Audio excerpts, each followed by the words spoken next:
It's Tuesday night, which means it's our Espergenesis campaign, uh, Holocaust of the Ageti. I'm your GM for the evening, Jason, and with me today is Sarah playing Kat, Taylor playing Danru, and Eric playing Adrian. We're missing a couple of players. One of them is having to bypass a traffic jam due to some accident or something, so he'll be on whenever he gets home. And the other two, we're not sure. Hopefully they'll be on soon.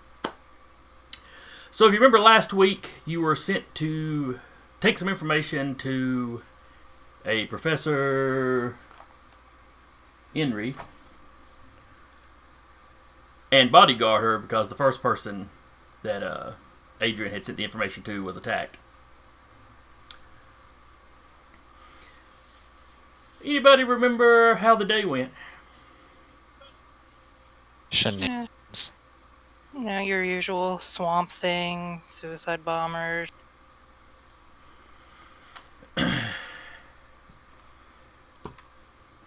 If that's your usual, you really need to get into another profession.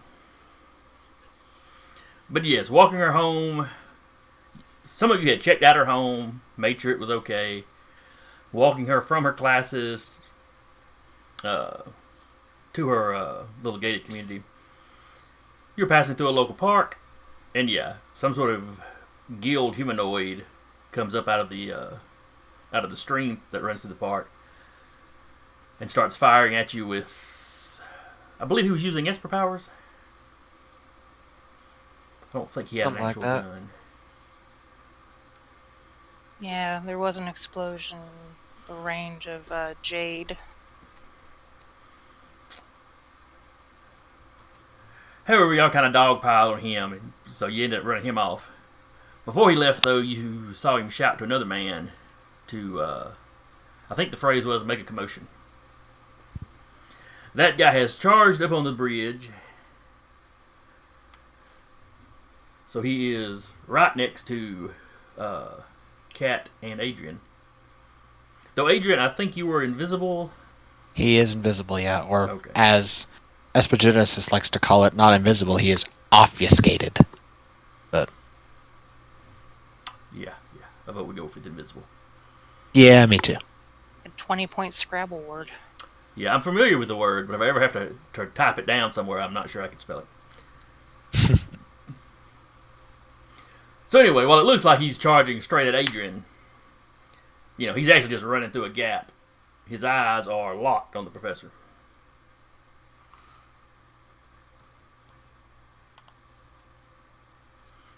Let's see. Did we end it on his turn? We did. Next, we all made perception checks to see if we could see what the hell he was doing. Yeah, And then one of our party yelled, "It's a bomb!" Yeah, whoever made the highest for the check, I think it was. So he's got a pistol in hand, but he doesn't really seem to be, he's not aiming at that. He's just sitting there, arms pumping. Yeah.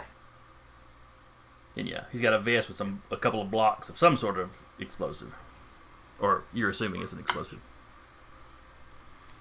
Nah, Philly cream cheese. All right, so I want to say he had just run up there, so I think he had taken his turn. Yeah, you said that he double dashed to get up there. That's right, because he was a ways back on the path, down close to where your drone is, I think.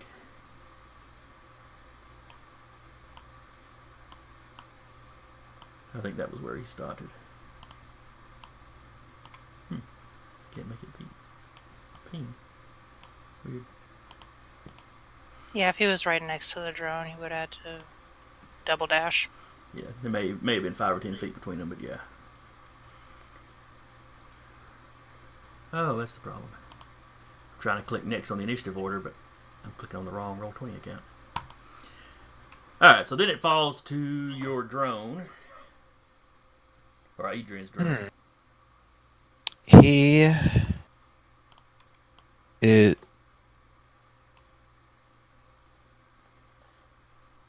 Now, is he also invisible or obfuscated? Yeah. Because I say he's got the same token? Okay. I just I just got distracted by the handout for the roustabout. Oh, yeah. Um, You have stats for your shit now. Yeah. Congratulations. yeah. His drone actually stays permanently invisible. That's right, because it's kind of intangible, too. Yeah, until it attacks. Phase or something. Yeah. Until it attacks or loses its concentration, then it just slips right back in again. Its fly speed is 40 feet, so what he's going to do, actually, is Adrian will mentally command his drone to go down where what's his face seemed to have disappeared to. Since he did see the guy's face pretty good. So drone is going to go off the map. 80 feet, just... Okay. He's going to run along the stream and see if he can find Yeah, the basically. Gilbert, I believe Basically, we're yeah. calling him Gilbert. Yeah, we kind of were, actually. Yeah, that's what it's going to do for right now. Because nothing makes an intimidating bad guy like a name like that. Yeah. No kidding. Alright, so... Then we get... Oh, let's see. It's Francis's turn. What do y'all suppose Francis would do? It's a very good question. I would assume shoot a gun? Maybe. Shooting a gun's a fairly reasonable action on his part. Let me see what weapons he's got. There's also the chance of him trying to get out of the way. Yeah, or getting the professor out of the way. True, I don't know his strength, so he may just fire him and carry. And they're both just sprinting. Make Jade carry the professor. It's possible. Let's see here. Jay can carry him as well as Francis could.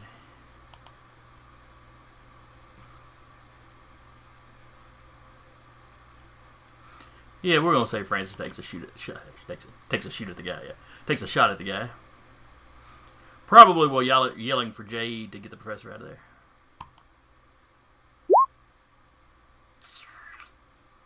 That's a very interesting roll of the dice. Oh wait, it's not a natural 20. Never mind. All right, so that's a 7. So he ain't gonna hit. Adrian, you're up. This guy's like barreling towards you. Yeah, I see that. Let's see. Does it look like there's a detonator in his hand, or is it just the explosives on his vest? You see the vest, and yeah, the only thing you see in his hands is his gun.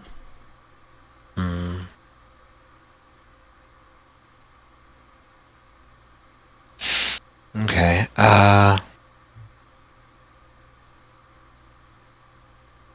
Adrian will sort of go, excuse me, pardon me, coming through by cat.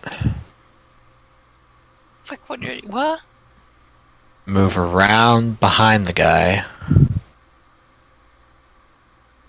Then will attack from stealth by dropping his invisibility to take that arm gauntlet thing that he made. Mm-hmm. Basically, he decloaks as it lights up and a plasma blade shoots out of it, and he's going to try to stab the guy with it. Ouch. Is that an Esper ability or just something the Gizmo does? It's an Esper ability. Oh. But it says that, like, I have to, in order to use it, I have to build a device to use it from. Mm-hmm. So, an 11, which sucks, but whatever. Yes, it does. So, however, this guy's not heavily armed. I guess I should have. I had his stats pulled up already, too. 11 totally hits. I seriously doubt that it does. Totally does. I'm going to check just because this guy's AC is so low. But See, if I'm remembering right, at least. Let's see. Unfortunately, all I rolled was a 5 and a 6. not a bear. He's not a badger. Where is he? If it was a bear or badger, it'd be a lot more terrifying. He's not a bear. He's not a badger. He's a bad man.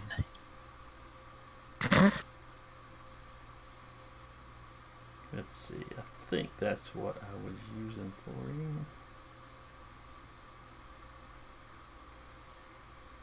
Yeah, you definitely deny it.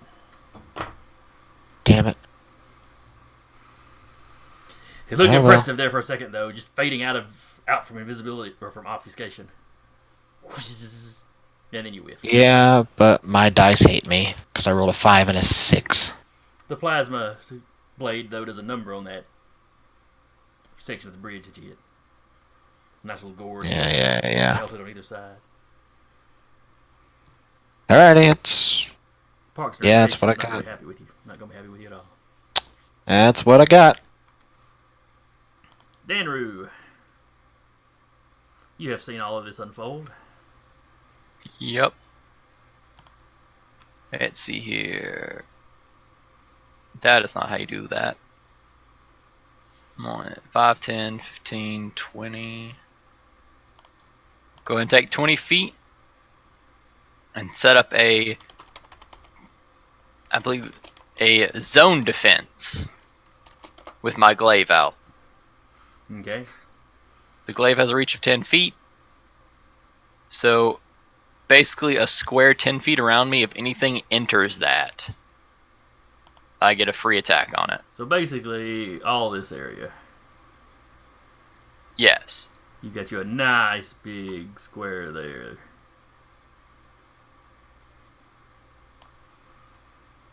I think you can set up if you click your token and click the little gear and set aura for 10 feet and click the square. You can show exactly where your zone defense. Bam. It's Magnificent. yellow, but bam. You gotta make it visible to everyone else, I think. Oh yeah, I can see it on my GM screen. I cannot see it on Cambot's screen. Because I think you would have to make it visible to everyone else.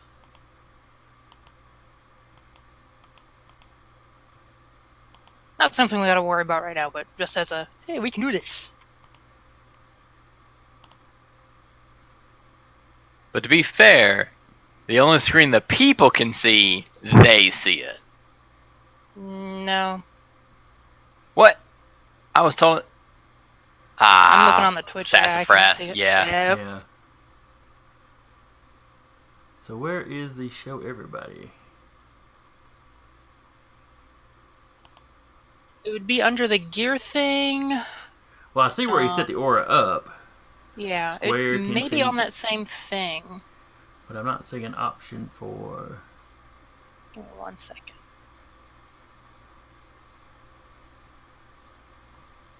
I'm gonna hop. Oh into wait, there's one an of my advanced. games. Let me check the advanced.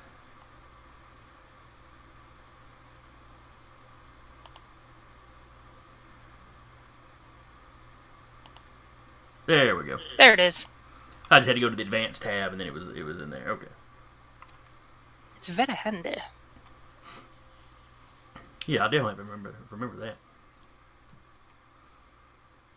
Prior to this, I've mostly run icons, which is kind of like Fate. It uses areas, not really. It doesn't really keep up with feet real close. It's a little less tactical. So I haven't had a use for that sort of thing yet. But that's nice. I like that. They need to do a dummy's guide to Roll20. They really do. That'd be really useful. All right, back on point though. All right, so is your zone defense? Does it take an action to set up, or?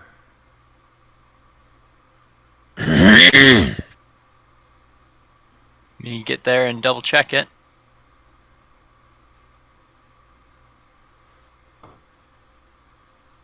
As a bonus action, you enter a defensive stance. Yeah, okay. So it's just a bonus action. So my regular action, I will go ahead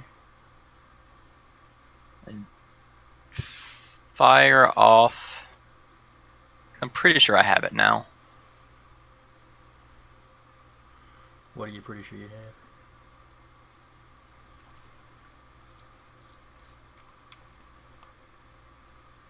Yep. While you're doing that, let me move some of these NPCs because they go at the end of the turn, so they would have gone. So that family Alright. gets off the screen. That one gets off the screen. I just have to look up the power real quick because I don't know jack about laser blast, but I have it, so I'm gonna use it. All right. Seems a good reason as any. Laser blast, range 120 feet, activation 1 action. High-powered laser beam towards a creature of your choice within range. Make a ranged forging attack against the target. On a hit, takes 46 radiant damage. In addition, your next attack roll made against this target before the end of your next turn has advantage. I have been looking for this flash drive all week. It turns out I was Congrats. using it as a bookmark in my Espergenesis book. I knew it went missing during the last stream.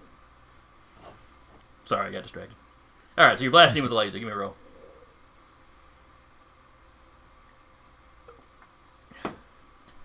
So I'm just gonna have to do a raw d20 then add in my Okay. oof. But you add your proficiency or whatever to it. Yeah, the forging modifier, which I Yeah, think is there you just my charisma. I think if it's an attack, I think your proficiency. I think it's your proficiency plus your charisma in your case. Okay, so like a 14.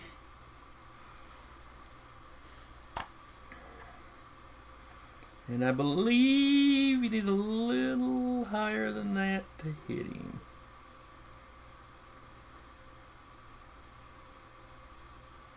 Let me see here. Yeah, you just barely miss him. Alright, let me double check that I've added my levels in right. Because I don't think we got a proficiency buff yet, have we? No, we have not. I Alright, think yeah, next it's just level. Level Yeah. 4. And y'all are currently sitting at 3, I believe. Yeah. You're just wee little babies.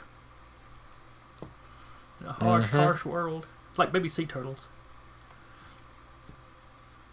Being dive bombed by Oh, seagulls. I don't get a Seagulls, proficient. ravens, all kinds of stuff. Oh, my proficiency buff is at 5th level, not 4th. Oh well. But yeah, it's a miss.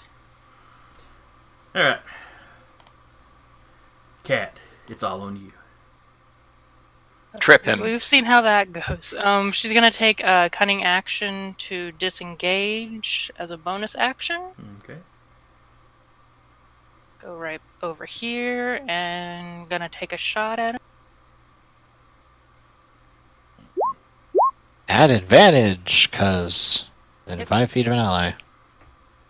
Alright, well, the 25 definitely hits. Okay. Rolling damage for that, and then rolling damage for Death Strike. Okay. So there's a total of an 11.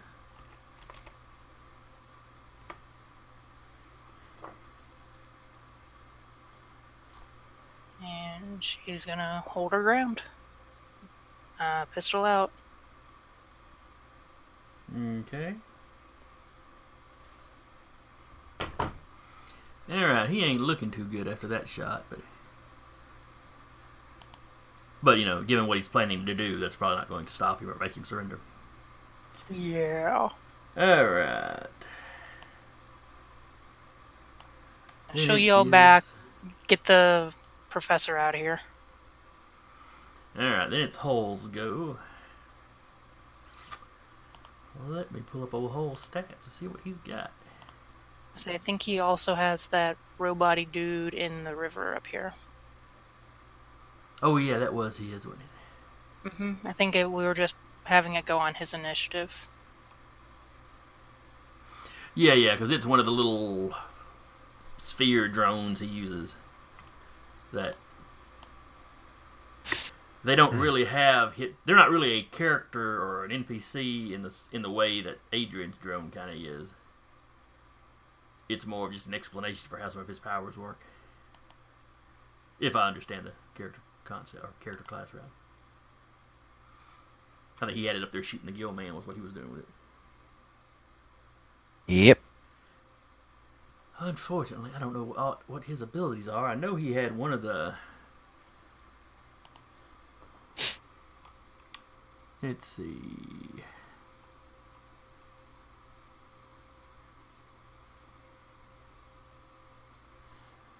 He rolled with a +5. When he would shoot something, and he would do a D8 of damage with it. Because it was one of his, what do they call it? Prime abilities? Yeah. Yep. Cantrips, but they don't use the term cantrip.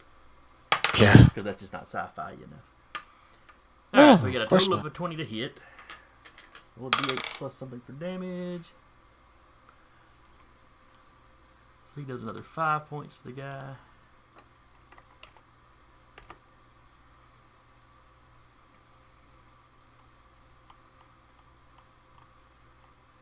And I don't remember how or what his drone rolls, so we're just going to go with that.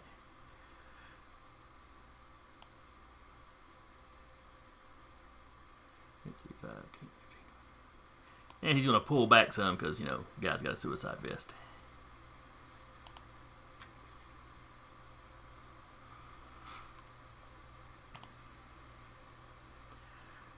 Jade will listen to Francis. Grabs the professor by the arm and starts dragging her back down the path. Could she double dash with the professor or no? Yeah, actually, I'd allow it. Just wily coyotes out of there. Or roadrunners. Or both. Why not?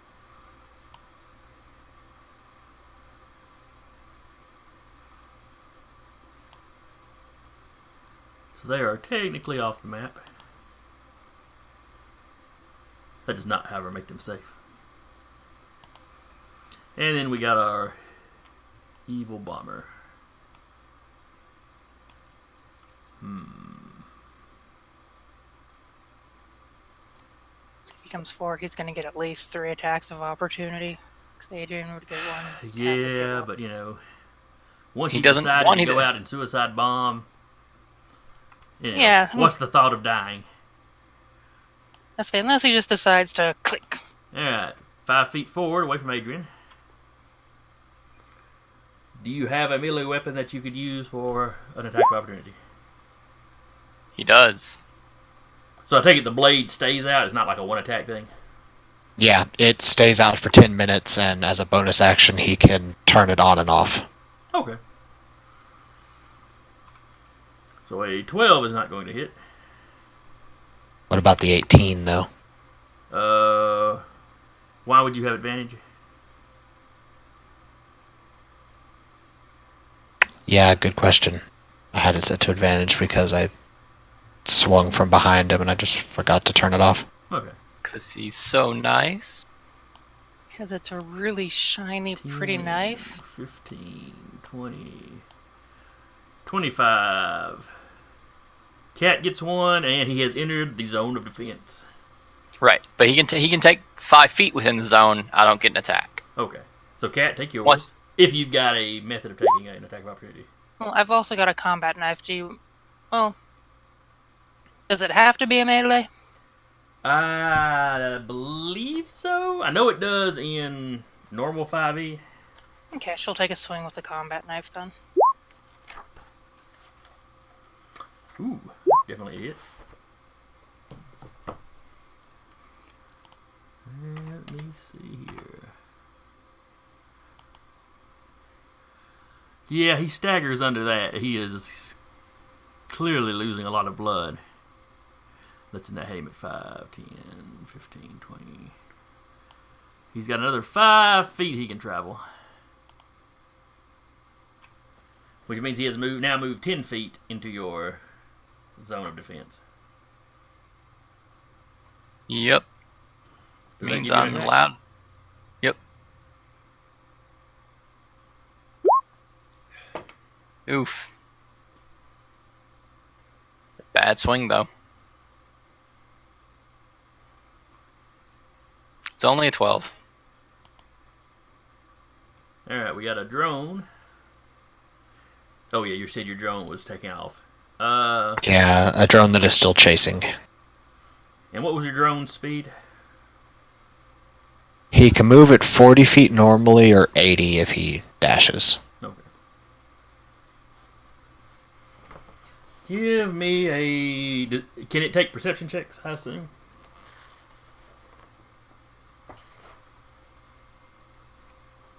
It's capable of them. Okay. Yeah. And you've said Doesn't have- it's basically looking for the guy. So. Yeah, it doesn't have a bonus to it, but it's capable of it. Okay, well give me a Just- just give it me a just- D20 roll then. It'd just be a straight wisdom roll, yeah. Let me check the speed on something. Speed on Gilbert the Fishman.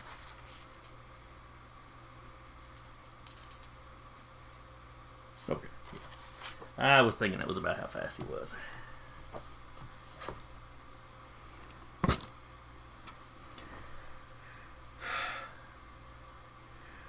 Off in the distance, your drone's pretty sure it can see the wake of this guy, and yeah, it's whatever he's disturbing the water is pulling ahead of him pretty quick.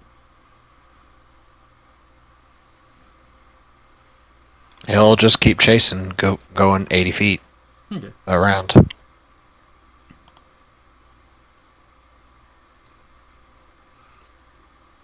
Let's see. Francis will fall back behind the bench and take another shot.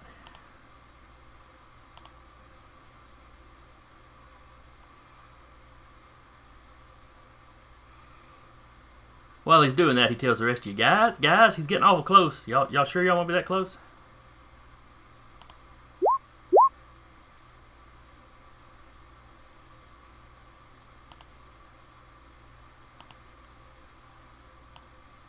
Totally fine. This is fine.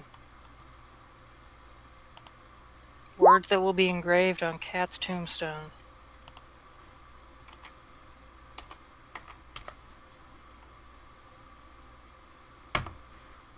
Alright, and he finally goes down.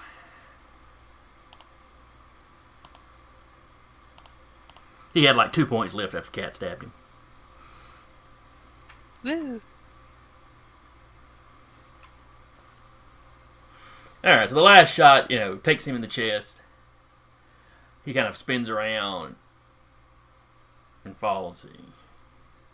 He ends up falling kind of face first. Drops his pistol. Cat will kind of come up and kick it out of the way just for good measure.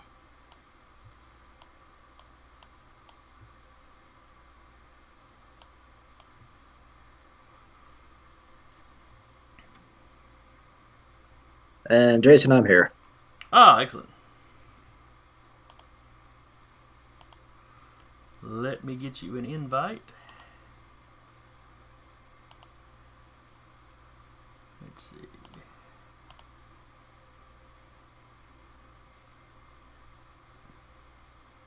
Apparently that wreck was actually a head-on collision on the bridge. Ooh.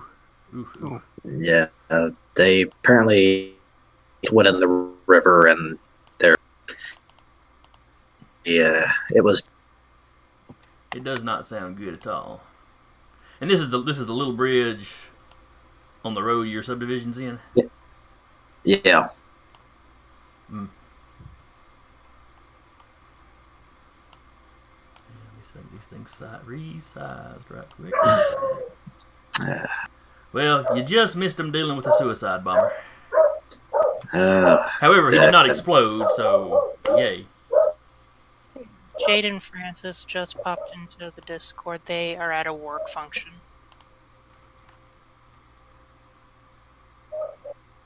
I told them we would kill their characters for them in their absence. Oh, okay, I see it now.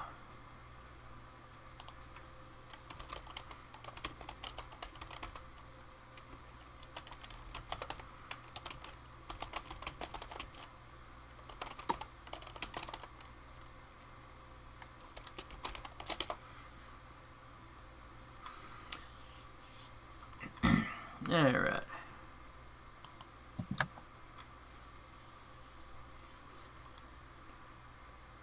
All right, so that was Francis. Oh, anyway. So combat is over. You have dropped this guy.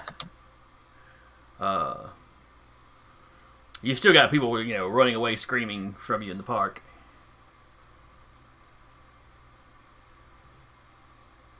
Cat will look back over at Adrian.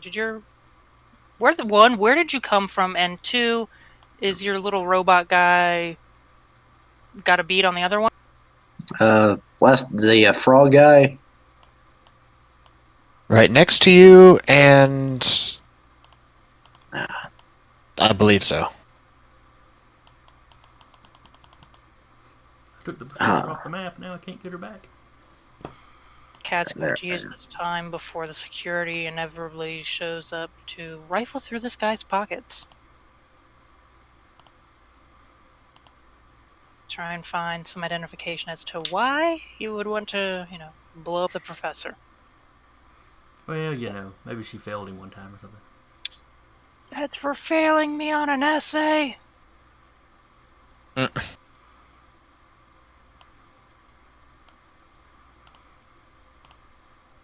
All right. Let's see. What does our good friend here? Let's see. He is wearing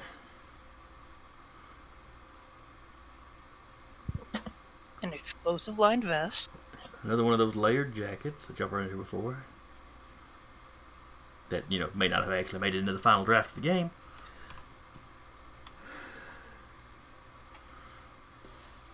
He's got an auto pistol. He's got a couple pounds of explosive. I'm not sure what all explosive they have in the game. Think of it as something like C4. I mean, it's something that's relatively readily available. Nothing super high tech.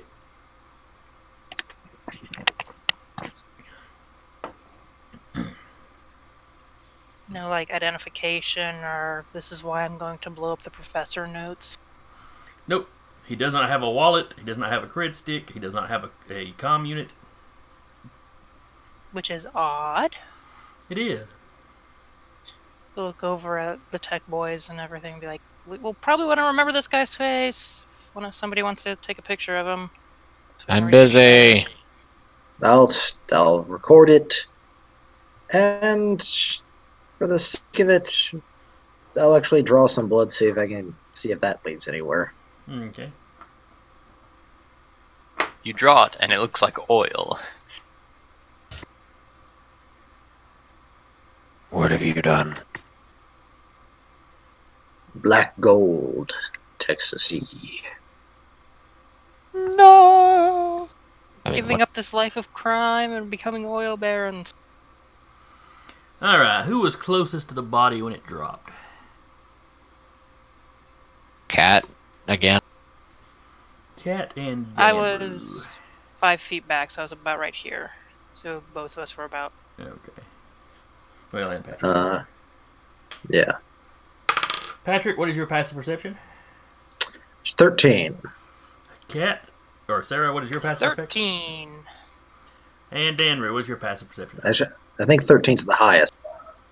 Oh, I think that was. Yeah. I think we did establish that last time. That's right. Until we start getting stat upgrades. Mm-hmm. Why would you take those when you could take feats? What the?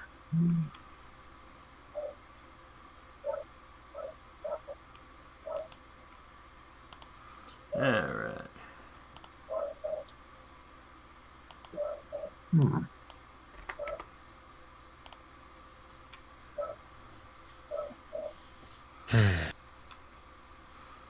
Alright, so you draw a sample of his blood.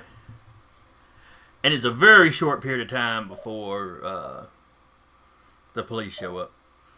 The first ones to arrive are the campus security. You're not sure if this park is technically on the college grounds or not, but apparently they've got some kind of jurisdiction here. It's more than likely they're the closest units. That's possible too. It is also possible that they just heard that there was gunfire and show up. I assume everybody has got their guns packed away, Well, Adrian never drew his. How do y'all react if the police show up? Kat definitely has put her gun back, the small of her back, and she'll have her combat knife out just so it doesn't look completely.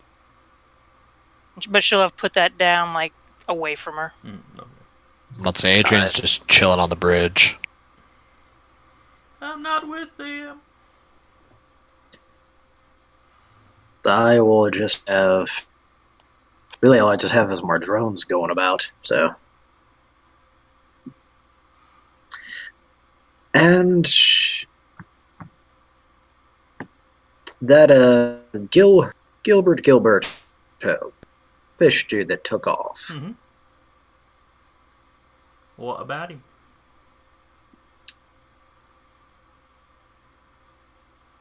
I think we determined what there really isn't what you'd amount to a. I think lore was just the general thing we discussed last time but that's more like just base knowledge stuff, isn't it? Yeah, it's kind of your knowledge local, I think, more than anything. Okay.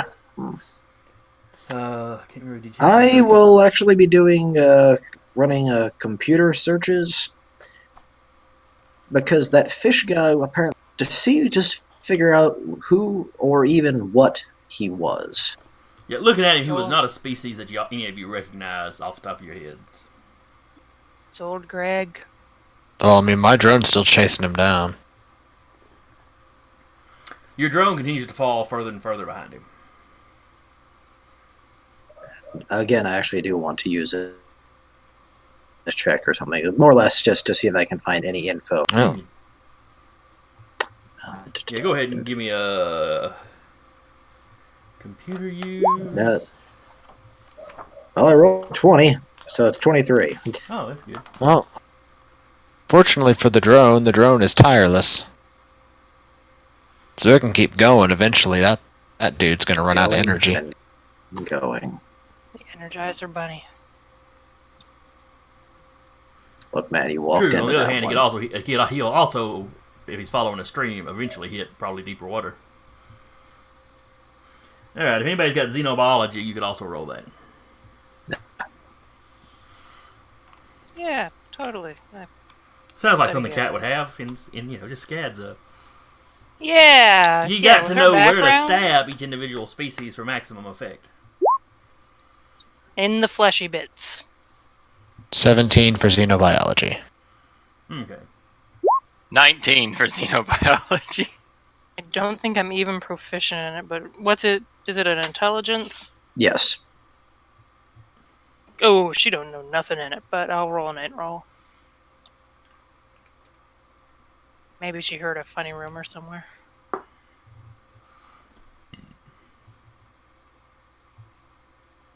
Wait, no, ignore that. Ignore me! No, with a 10, your xenobiology basically lets you go, he had gills on his neck. I bet he can breathe water. Yep, that's probably why he's swimming so fast. And he was talking to us, because he can probably breathe air, too. He's amphibious.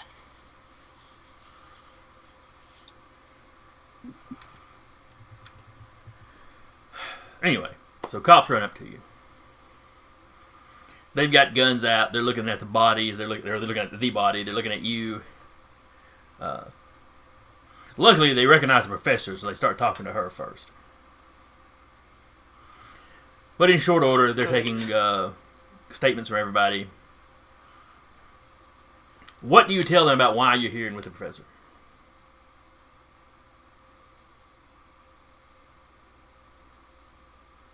Not everybody at once. Take your turns. Okay, you cut out for me for a second there. I said the police recognize the professor. They talk to her first, and then they start taking statements from the rest of you. What do you tell them? About why you're here and why you're with the professor. Well, I mean, archaeological finds aren't illegal, so we could just probably tell the truth. Yeah? An approximation of the truth. You're a professional curiosity. We are. What would? Dang it! What was the old archaeologist? Achille. We could actually meant we're say we're representatives of Achilles, and we were seeing the professor in regards to what we find that he had.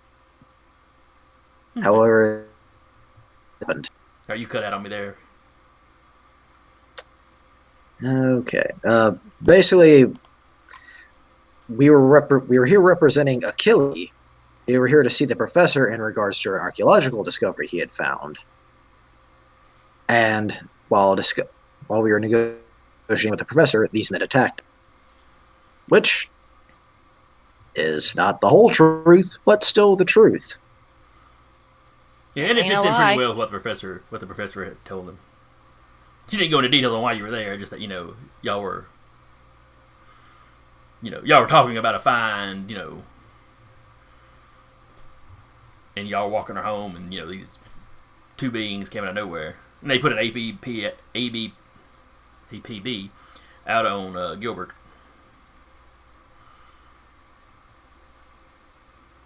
They seem a little surprised at how y'all describe him. They just doesn't sound like something they've seen before. It's old Greg. And also in regards to the Nat 20 and what he was. Oh, right. You find a reference to him, or to something like him.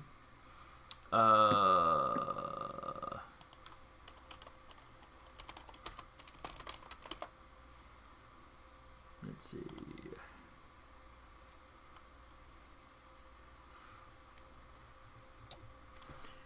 He is something called a drawl. DRAL. Oh, troll. Thank you, random alien name generator. Saving everyone's Lol. asses since forever. Mm-hmm. I'd also recommend the orc name generator. It's kind of special. It just says blood over and over again. Well, and then it gives you words to add at the end of that. Axe, stone. I'm also thinking like 40k, like not the face smasher. But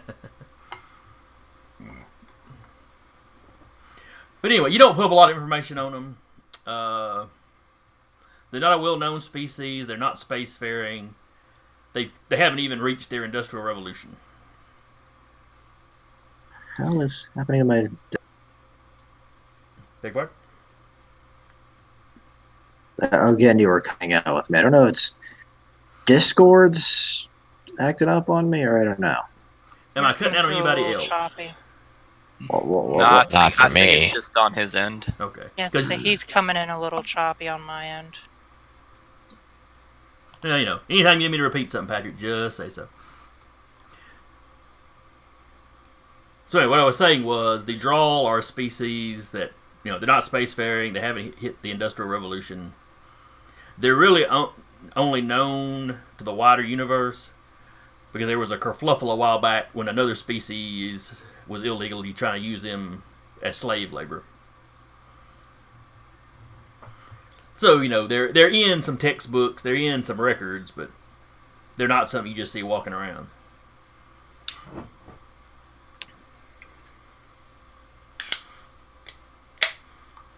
How did he then be like, I know you guys?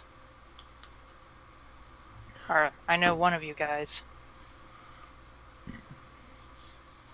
It's a good question. It is a good question. Has the drone is still chasing? Eventually, it gets far enough away that by the time the drone comes around a curve, it's lost him.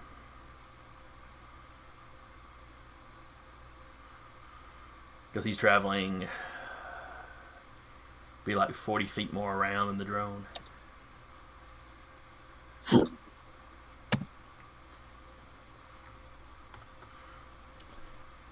Not being a spacefaring race, it would be also you would note that not being a spacefaring race, it would be odd for a drawl to be using Esper powers.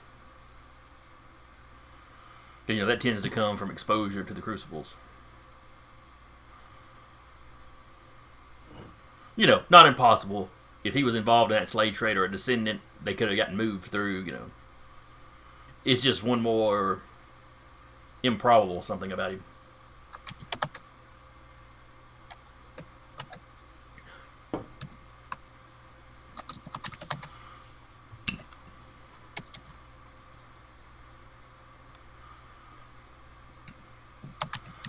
But anyway, please take your statements. They check the registration on your weapons.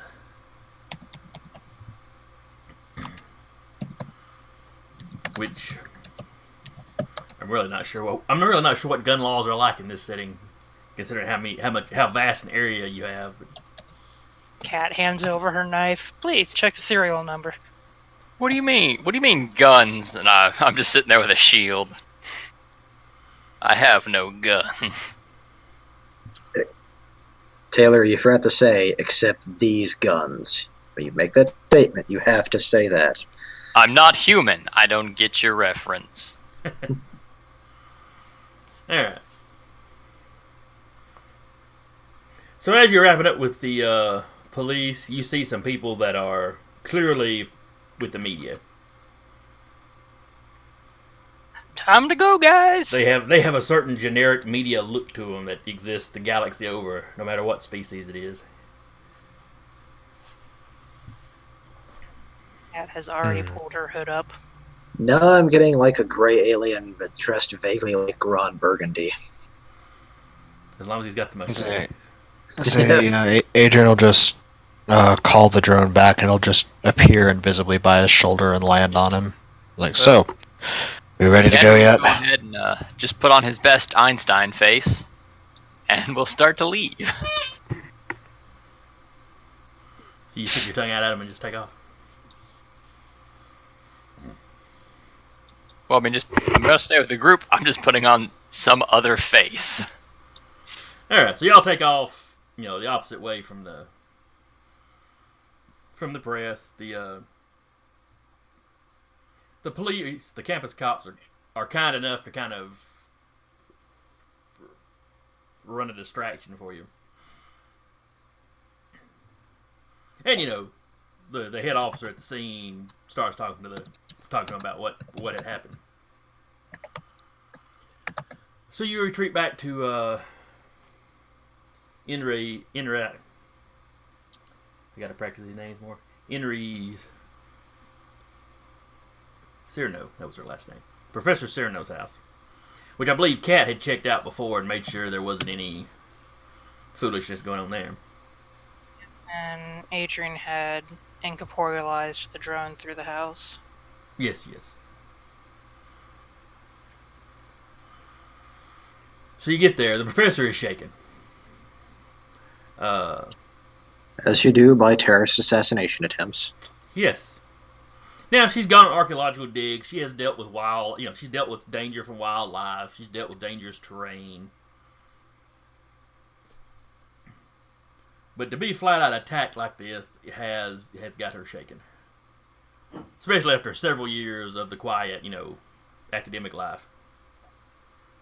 Cat's gonna be like, you look like you need tea. Can I make you tea? Where's your tea maker at? Oh, yes, please. She directs you to the kitchen. She'll go make her a cup of tea. Danru will look for the softest pillow to hand her and just be like, you can scream into this. It helps. She's like, no, I think I'm alright. Bring forth the comfy chair. She does plop down in what looks like the most comfortable chair in the room. You see one of my drones come by that has the Keurig in it.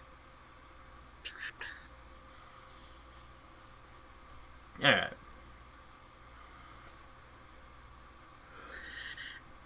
Has he mentioned the alien race to anyone? B? Oh, yes. Did you tell the police what he was? Or just give him a Yes. description? I gave him the description, and I told him I do tell them what he was. Okay. I say that I at least recognize him because I read an article about him. 5 minutes before you got here. Still counts. Still counts. Alright. So you get her calmed down. you know, she thanks you for looking after her. She's like, let me take a look at this information Achilles sent. You know, she starts going over it. Oh, who started this translation work? You're welcome. It's garbage. No, I will shoot you. It's a very good. It's a very good starting point. I can literally read every single language that I come across. Well, this is all going on. Well, that's got to be useful. I've met other Espers that can do that. Kat's gonna just be outside, kind of walking perimeter, because she's sure she'll get rebriefed on if anything comes up that she needs. Alright. I'll say the drone will phase through the wall and visibly land on her shoulder and go with. As she steps outside, she just kind of does this. That same neighbor that saw you before sees you again. It really is a twitch. Poor Told dear. you it's a medical condition. I bet it's anxiety. I bet the mask is to help with the anxiety. It's like a horse, just blinders.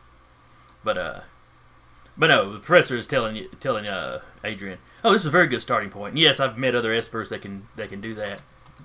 And that tells you what this phrase means in this instance, but not necessarily what this phrase means somewhere else. Mm-hmm. Or she suspects. She can't say for sure, but from what she's looking at here, she thinks some words in this language may have different meanings depending on their context. Mm. Every single word is aloha. Not quite, but a lot of them. His ability still lets him just jot down, this is what this says. But making a guide to translate the entire language based on that, Yeah. it's a good starting point. It's just a little more complex. 752 words for snow. On a desert world, it's very strange.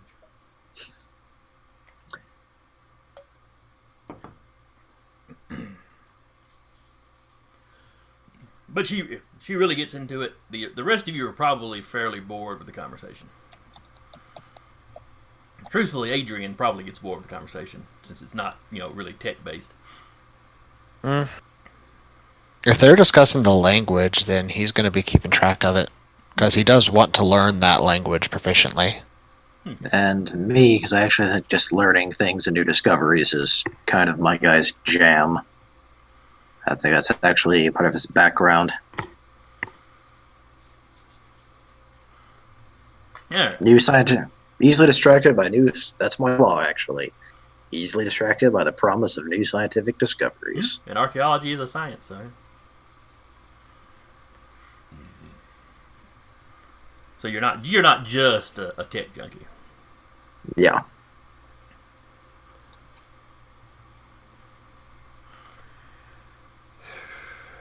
So anyway, she works on that till late in the night. She passes, she passes some information. She expands on your translation, the kind of translation guide you've been working on. Yeah, she tells you it'll be slow going to really get all the nuance and whatnot.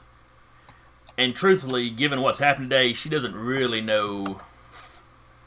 I mean, she'd hate to disappoint Achilles, but she's not sure she really wants to be involved with this. Poking through the information you got, she's like, what in the world is it about this language that would cause this level of violence out of somebody? Who knows? Do you have other files in this language somewhere with, like, sensitive information or something? I got files of this language everywhere. Are you trying to hit on her? No. That seemed like the really, let's try to act mysterious route there. No, I'm being quite serious. I don't keep just one copy of this information. She's like, no, I don't mean multiple copies of the information. I mean, there's nothing of importance in this file.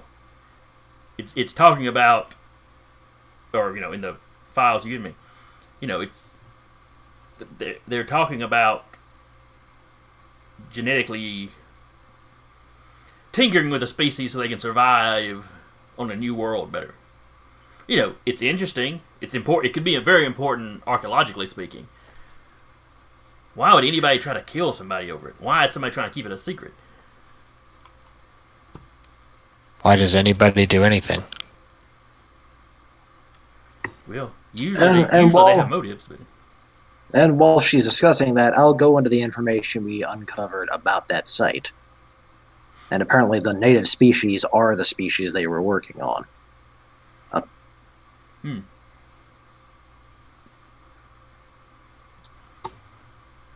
Well, I guess that explains why they were so protective of the site. They probably revered these people. Probably, even if the defense droid down on the second floor tried to murder us dead. She actually stops and looks at you. You found a functioning? It's not anymore. Yeah. It was either that or we die, so you can stop no, looking so disappointed. I understand. And I'll actually bring up when I actually examine the machine, I bring up everything I basically had on her, just like the little hologram pops up. Okay, she's fascinated by the look of it. She's not into the tech enough to make heads or tails out of a diagram of the thing. But she's just, to see a functioning piece of ancient technology is, such a rarity.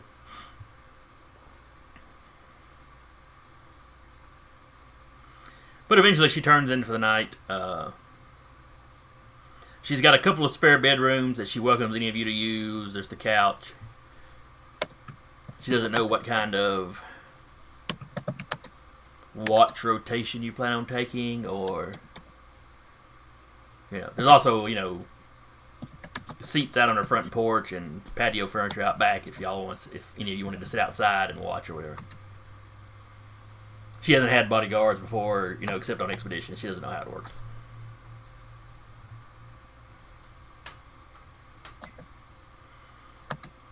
And so how are you planning to set up watch? I mean, I'm assuming we can keep the droid up on all of the watches, but we could always have one or two people up with the droid. Yeah, the drone he's gonna stay up all night, and then if he spots something unusual, it'll wake Adrian up. Okay. Just as bad. I just say we just set a watch rotation. Okay. All right. So who's taking first? I'll go first. Cat'll go first as well with the drone. Okay. So you two got first watch. We're doing perception. Yes. So for first watch, give me perception rolls. Drone is not the most perceptive thing ever. Yanni don't see nothing. Cat don't see nothing. Yanni don't see nothing. Cat sees less than Yanni. I just poked my eyes out. 22. Out of 5, you may have nodded off in the chair. It's been a long, adventurous day, guys. I'm just gonna. You sit on the take back a nap over patio, here. nice cool breeze, everything's quiet. The mask makes it look I'm awake. I'm not awake. Totally. But the mask just says sleep mode now. It's got like 3 periods just going across it continuously. I was thinking about Z's and decreasing size running across. Oh no, wait, there's the loading wheel. Dang it, she didn't update. Oh, wait, she's updating. Would you like to update now? Well, I'm kind of in the middle of something. Okay. All right. I'll see you in hell, Windows 10. Get to hell, would you like to update? All right. All right, so you got a 22.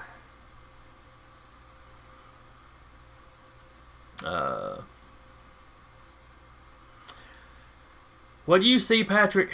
And this is fairly early. I mean, it's dark. So it's probably 10 or 11. She probably turned in at 9 or 10. So it's only an hour or two into your watch. You keep looking out the front window. And when you move the curtain, you see a curtain across the street move. And then you check a few minutes later and the same thing happens. I poke Cat. But I've been up the whole time. Good. Also, don't lie to me. I was just resting my eyes. I was still totally awake and ready to go. You snore. Also, I inform her someone's keeping. Basically, I point the house across the street. We have someone watching us through there. She like comically looks around and like head poking around. We basically, to give you an idea, I turn around the corner, she comes a little further out of the corner, and the drone comes out even further past the corner. The drone's invisible. You don't see the drone. You feel the drone. You don't see the drone. But they know it's there. Yes. Well, yeah, it's landed on Cat's head. She'll like kind of grab for the drone. Like, where's it? You grab the drone. She like look at it and be like, okay, I don't know if I can command this thing, but it's invisible, and I think it can go through walls. We can send it over there. There's Or- a boop-a-doo-doo-boop. Or What or? I poke Adrian. But this'll do the same thing. Yeah, but And he it's can it's a lot less mouthy. and he can command it. The drone sort of beeps sadly and then just bops Hull on the head with one of its wings. I think we can like give it basic commands if it's like a regular familiar. Okay. Yeah. I mean, it is a sentient life form. I'm going from my experience with my drones, which are more tools more than anything else. Yeah, this thing is a fully sentient life form. It's intelligent enough that they could tell it, hey, go check that out. Yeah. And then it could decide whether it was actually going to go do that or not. I mean, the thing is, its intelligence is technically a 4, Well, that's not super intelligent. That's, better than but it is sentient.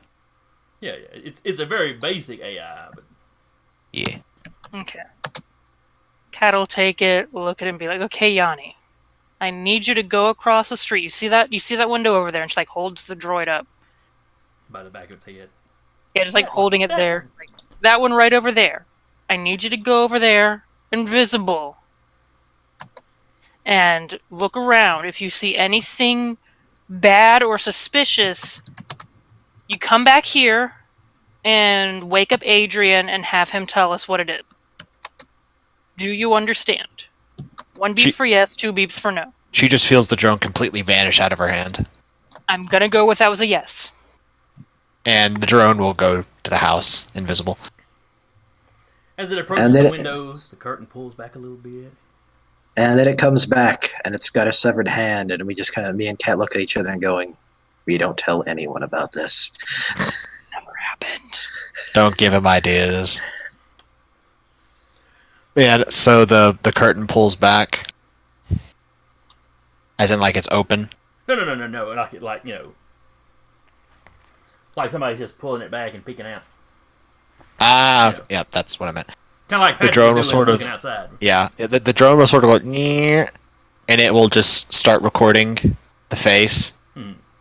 We'll telegraph the recording to Kat's mask, so she'll see like a little pop-up window on the hood in her mask as she's seeing real time from the drone's eyeball. What you see is I don't want to say old lady. On the higher end of middle age, anyway. She's in, essentially her nightgown. She's in, bed clothes. She's just looking. Yeah. I think it's just the neighborhood watch. Now, as the drone is sitting there, it's still outside the window? Yeah. Okay. Very faintly, it hears a man. Yanni can hear a man's voice from inside. Telling her she's being nosy again. Come to bed. Oh yeah, it's just an old lady You know. that got too much time on her hands, I think. You know, if you want to know what went on, ask Henry in the morning when you see her. You know, just get up early, talk to her while she's headed to work. Headed to the university. Yeah, I think it's just nosy old lady syndrome. But because it's not something dangerous or threatening, drone is going to sort of like shift around and go through the wall, and going to start exploring this house. It's very similar in layout to the professor's house.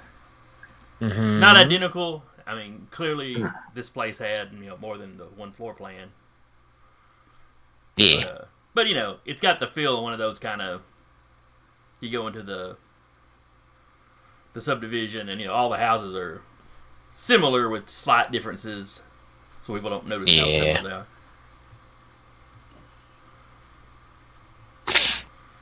But yeah, poking around, it seemed like this is a upper middle class. They're probably in some sort of business. It'll just go around cataloging things, making note of stuff. Is there something that's small and particularly shiny and amusing? I will see all of this in her mask and be like, no, no. Small, shiny, and amusing. The only... Droid's gonna make off with the old lady's wedding ring. Well, that wouldn't be amusing, though. But is it small and shiny? Well, let's see. There's some sort of keys on the counter that are shiny. Uh-huh. There are numerous, metallic or ceramic knickknacks laying around the house. Apparently, they travel a lot and they bring back, junk, basically, from wherever they go. What kind of junk? Most of it is very, what's the word I'm looking for? Kitschy. Yes. Kitschy knickknacks. Nothing of it looks valuable. It all looks like just kind of the garbage they sell at tourist traps. Is there something small enough that this droid could pick up? Oh, sure. Okay, it's gonna grab one thing. Okay. The second the drone grabs hold of it, the thing just vanishes. Because anything the droid is carrying immediately turns invisible with it. Okay. So, and it will take it and phase it through the wall and just cut back.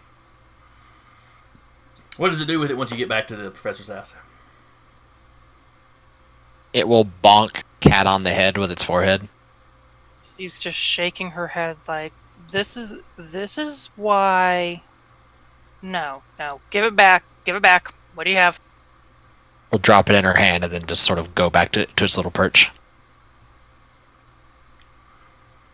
We're gonna have to reverse steal this into the old lady's house.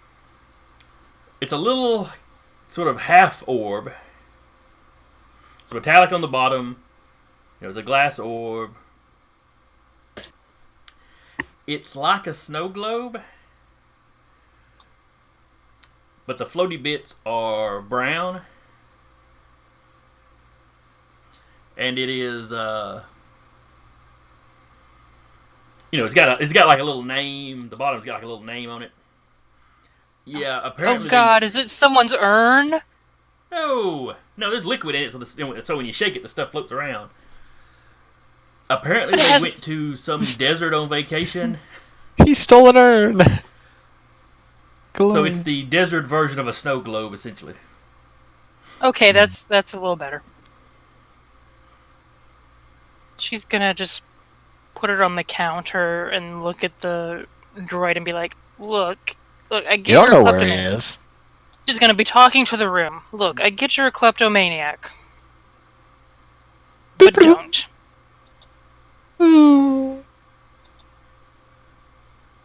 She'll probably put that in the old lady's mailbox in the morning with like no note, like wipe any fingerprints off of.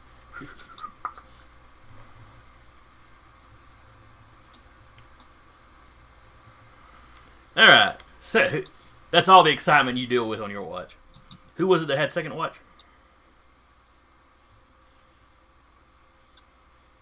I guess I'll take second watch. All right. You gonna wake anybody And the up? droid.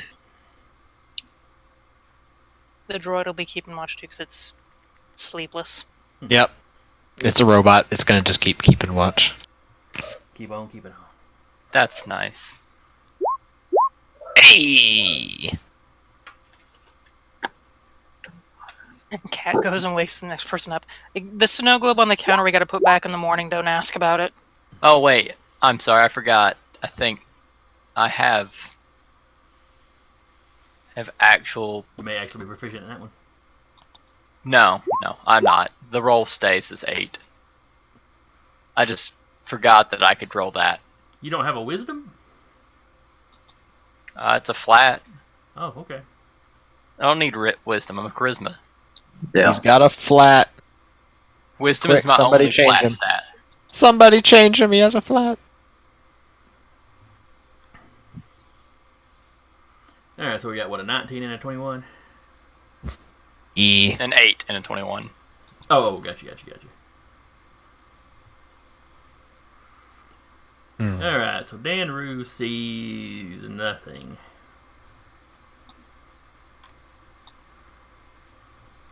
The drone sees.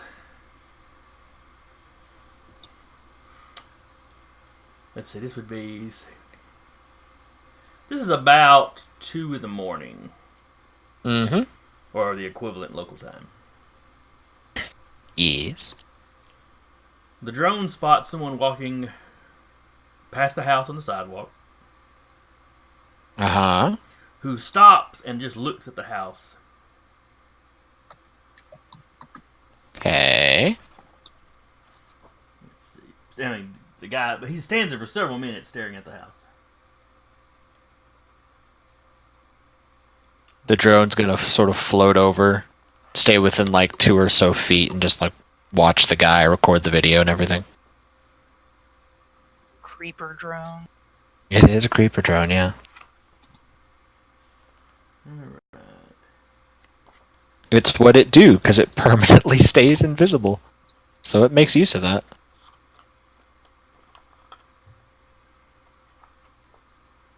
Let's see.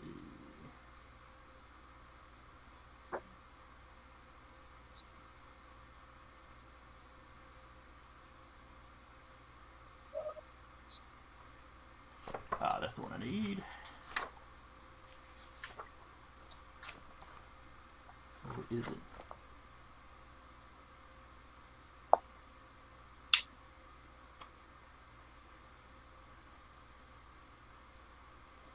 Alright now. What is the Esper power, Eric, that you use to get into computer systems?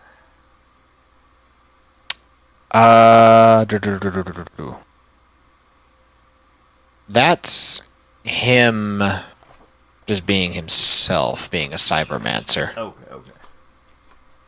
Though, now that I am higher in level, I can actually use Esper powers to just completely bypass,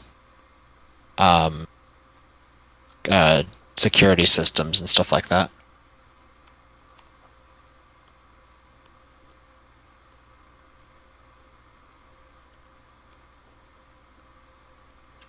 There he is.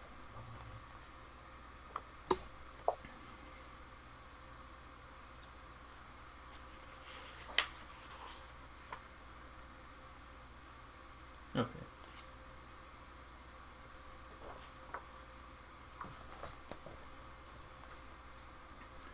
Alright. Your drone records this guy. This guy just stands there looking at the house for a little while. And then he just turns and continues on down the sidewalk. Drone's gonna follow him. He walks to the back of the, or to the back wall of this, not cul-de-sac, but this, Gated community. yeah, this little community. Because as I described last week, you basically got gates into this thing on 3 of the facings, where the back wall is, basically where the stream in the park kind of weaves around. It goes back there, and it's just a little wooded area. Mm-hmm. He gets back there. He glances around because it on the back here. It's fairly dark. Because you have little street lights throughout the rest of the community. It's still dim, but back here it's actually dark. But he glances around like he's making sure he isn't being watched, and then he just kind of lifts off the ground and up and over the wall. Drone will follow. At that point, Adrian sort of like just jerks up, no matter who's in the room with him, and goes, "Danger, Will Robinson!" Denver will pop up.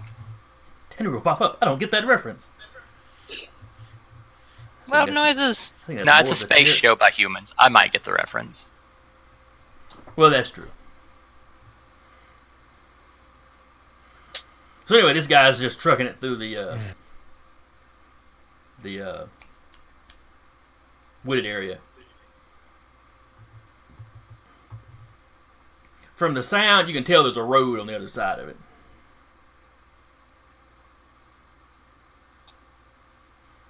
Walking through the woods, the drone can hear some traffic noises. Yeah, it's gonna keep following him. Okay. Eventually, he gets to a vehicle, gets in the passenger side. There's somebody else already in the driver's side, and the vehicle takes off. Let's say it's gonna like latch onto something on the vehicle and go for a ride. Okay. Now, is it going to be inside the vehicle or just like grabbing onto the roof? Basically, if it's got like one of those spoilers or something, or like some kind of antenna or something to hold on to, it's going to latch onto that and try to hold on. Okay. Because I don't think it'll be able to get in. Well, no, actually, it can just face through the vehicle. See? Yeah, before they go off, it'll just face through the vehicle and just sort of like sit in the floor. Okay. But like in the back seats. Yeah. This is the equivalent of a 4-door car. Yeah. So he phases in, catches the 2 people inside mid-conversation.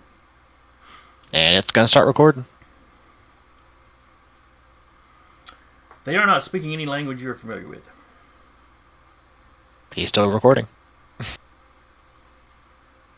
We've got a linguist. Or a professor. Yep. Or Google Translate. Yeah, basically it's gonna ride around with these guys just for a while. So basically any other watch we have, drone won't be there. All ready? Just noticed somebody else is on the Twitch. Let's see.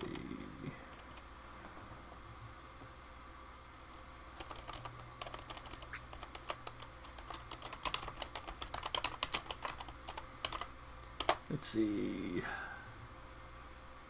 Spars 324. Yeah, thanks for checking us out, man.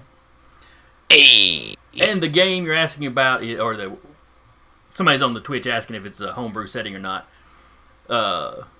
It's the setting for a game called Esper Genesis. It's a smaller company out of Florida called Alligator Alley, and it's just their 5e sci-fi game. Sci-fi in the nature of. It's very Mass Effect inspired. Yeah, Mass Effect and Destiny. It's kind of got that vibe to it.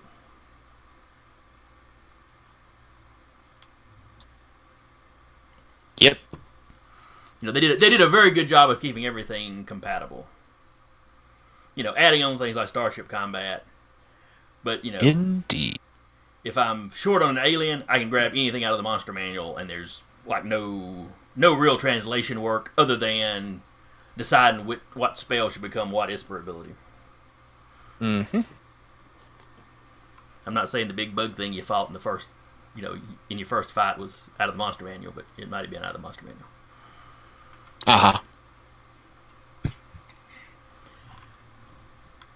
But where was I? Oh yes. Car drives back to a hotel. They get out. One of the guys goes up to the room. Goes up to a room. Or you assume that's where he's heading, while the other one hits somewhere else. Which one did you want the drone to follow? It's gonna follow the guy who actually stood around in front of the house. Okay. He goes to the hotel bar. Okay. Drone will just float along behind him and just stay like up in the air, sort of keeping an eye on him. He is speaking common. Mm-hmm. Once he gets in the bar, he orders a drink. He starts chatting up some of the ladies. Basically, at this point, he's doing nothing suspicious. Mm-hmm. He's just at a bar late at night. Okay.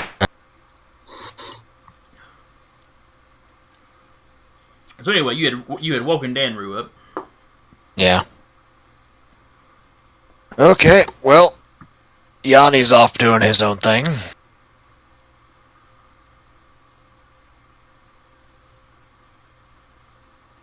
What did it seem?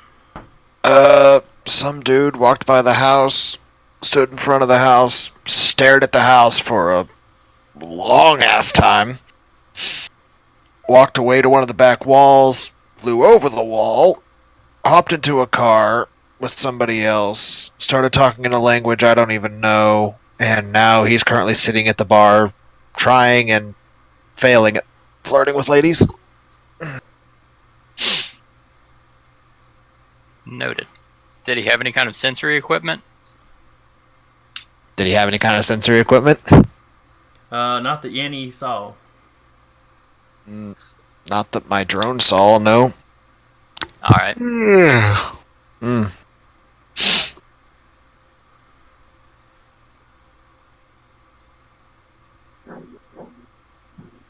Yeah, it's whatever languages it were. Hold on. He'll pull out a tablet and he'll pull up that conversation, basically just hit play, hand it to Dan, who just curl back over again. Alright, let's see here. Is the language Kesh? No. Terran? No. Lingo? No. Alright then. What is lingo? Actually, this question, was the language ALOMU or Alpha Line or Common as well? No. Okay.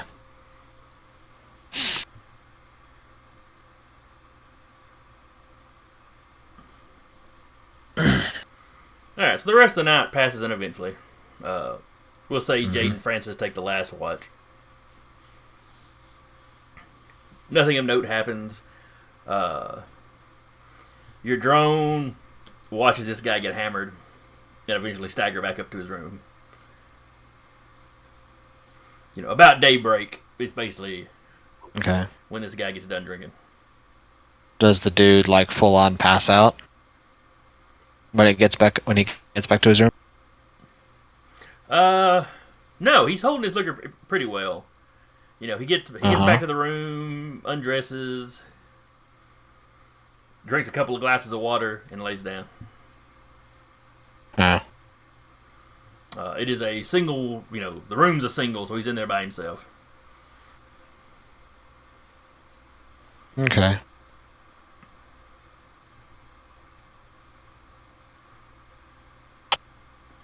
Basically, the drones are just going to follow him in there and just keep an eye on him still. Okay. Well, he starts snoring almost as soon as he hits the bed, though. Is there anything Yeah. shiny that the droid can steal? No. I'm about to say, actually, the second he does like pass out, it's going to start rooting through his stuff.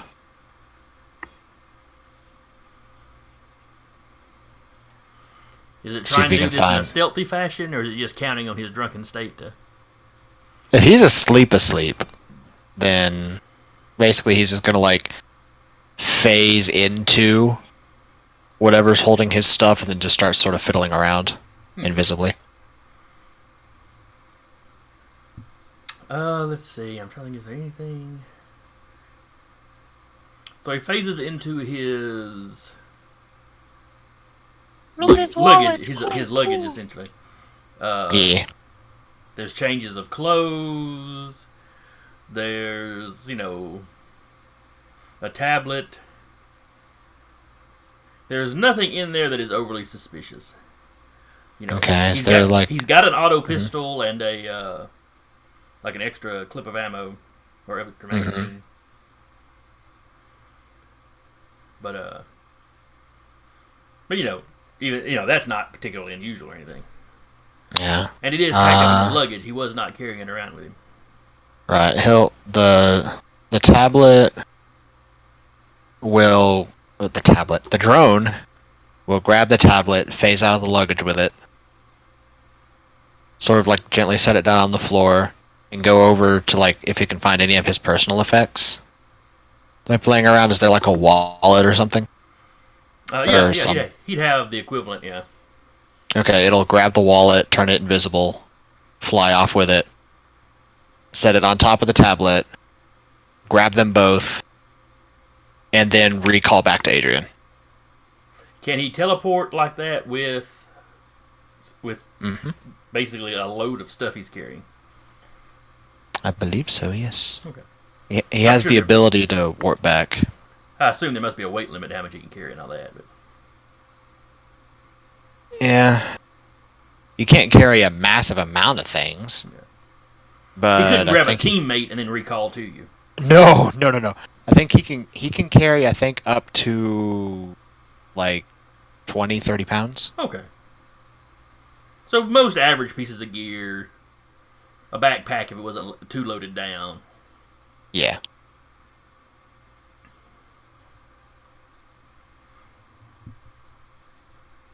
See, it'll warp back, and the agent's like, "Ugh." Is Dander still up? No, at this point it would be Francis and Kat. Okay. He'll just Francis and Jade. Sorry. Yeah. He'll Many just names wake to up deal and it's like, "Okay, I'm up. What you get?" And then the drone will just drop the tablet and the wallet onto the table in front of him, just to like set it down, And turn it revisible again, and then it'll just sort of float around and it'll just clonk, clonk, clonk on Cat's head. I'm just picturing it dropping the tablet and wallet in front of you, and then picking the wallet back up, sliding you the tablet. That's for you. This is mine. Well, actually, Later on, once it knows that it's once that it knows it's woken Cat up, it's gonna keep going dung dung dung dung dung dung dung dung. She's not waking up. She's probably learned how to sleep through this with younger siblings. Okay, fine. It'll go over, just sort of like grab the wallet, open it up, and start like taking everything out, spreading it out on the table. What would you carry in a future wallet? He has some actual paper money. Well, it's probably plastic of some sort at this point, but, which is slightly unusual. Most people use kind of the credit stick type things, or just sort of debits out of their account, via comm units or something. Yeah. But the paper money still exists. It's still, some people still use it if they're traveling a lot. But he's got some of that. There are some old-fashioned photos. Not old-fashioned like the pictures themselves look old, but like he actually went to the trouble to print out pictures and have in his wallet. Which, considering everybody carries tablet stuff around, is odd. Yeah.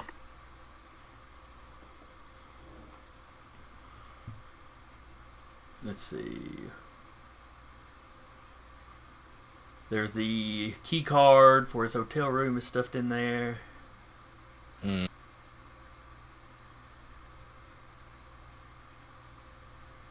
I'm trying to decide if there'd be an ID in there or if that would be something he'd carry. Yeah, he's got like a personal, think of it, not a driver's license exactly, but kind of like one of those state ID cards you can get. Mm-hmm. He's got something like that, printed out.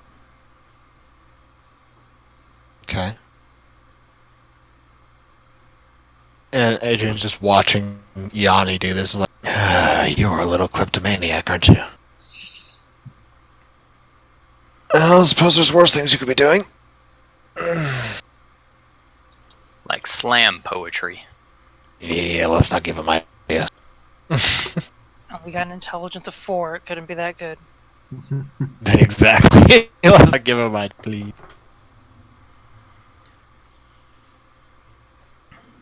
But he'll just wake up and just kind of stay up and keep an eye on his crazy kid doing his crazy kid things. Okay. Well, it's not much later than this when the professor gets up.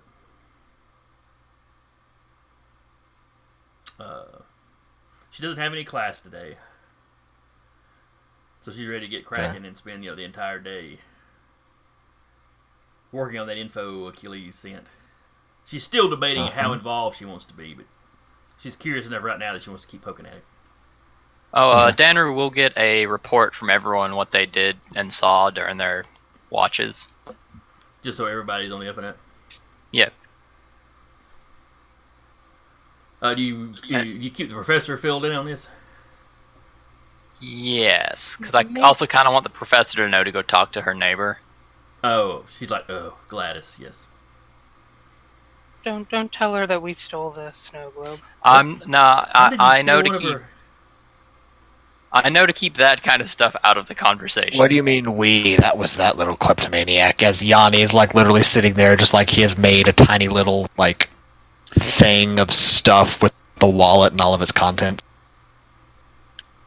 The Behold. team we. Professor's Behold, like, what? my, Okay, so he stole one of her knickknacks. And somebody's behold wallet? my pile of death. Oh yeah, that belonged to someone who was walking by at like 2 a.m. Stopped, stared directly at your house for a good solid 5 to 10 minutes. Walked to the edge of one of the walls, flew over the wall, got into some other car, and had a conversation in a language I don't know. Here's a recording of that. You got a perk so that, oh. And went, flirted and failed with ladies, got into a drunken stupor, went to his hotel room, and he apparently stole some stuff that he thought might be helpful in finding out who the hell he was. Fuck if I know, this dude's a little kleptomaniac. He'll pet Yanni on the head and he'll just go try to find some coffee.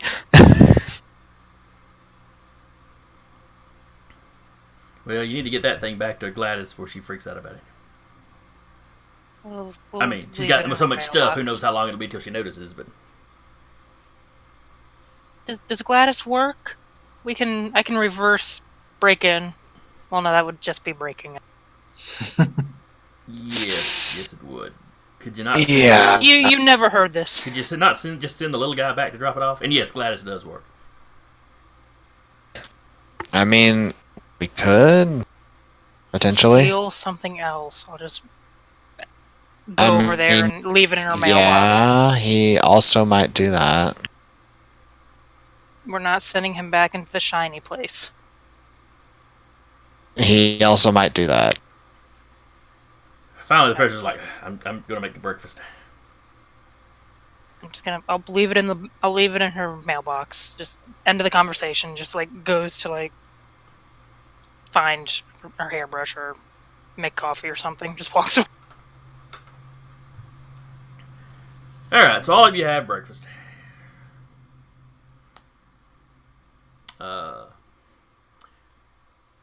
She goes and fires up her computer. She fires up her programs to get everything to get back to work on the translation software. Did she recognize the language No, in she the did not. recording? She's very interested in it. Hey, whatever it is, the two guys are speaking it like they're, like it's their native language, or like they're very fluent in it at least.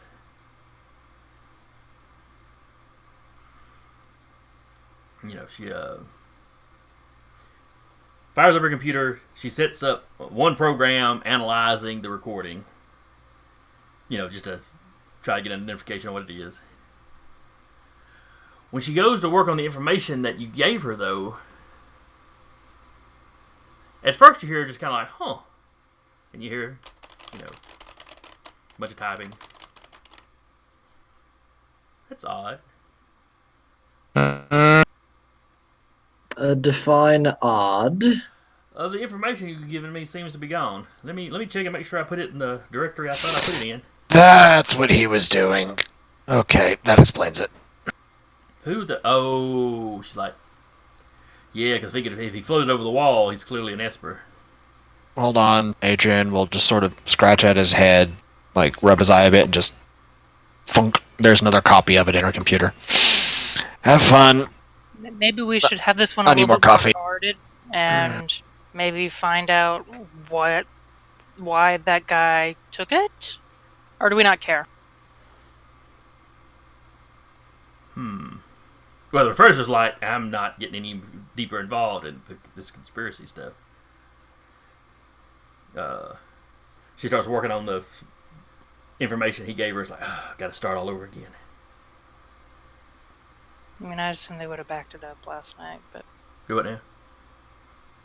Oh, that's would they right. have backed it up? Adrian would probably have kept a running copy of whatever she was doing, wouldn't he? Okay, never mind then. Oh yeah. Sync it to Google Drive or something.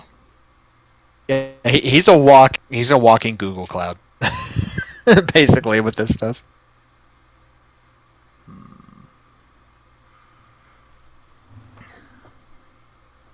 So anyway, she continues to work. Eventually, that first program she starts up dings. And she tells you, yeah, that whatever language they're speaking is not in the university database. Oh, lovely.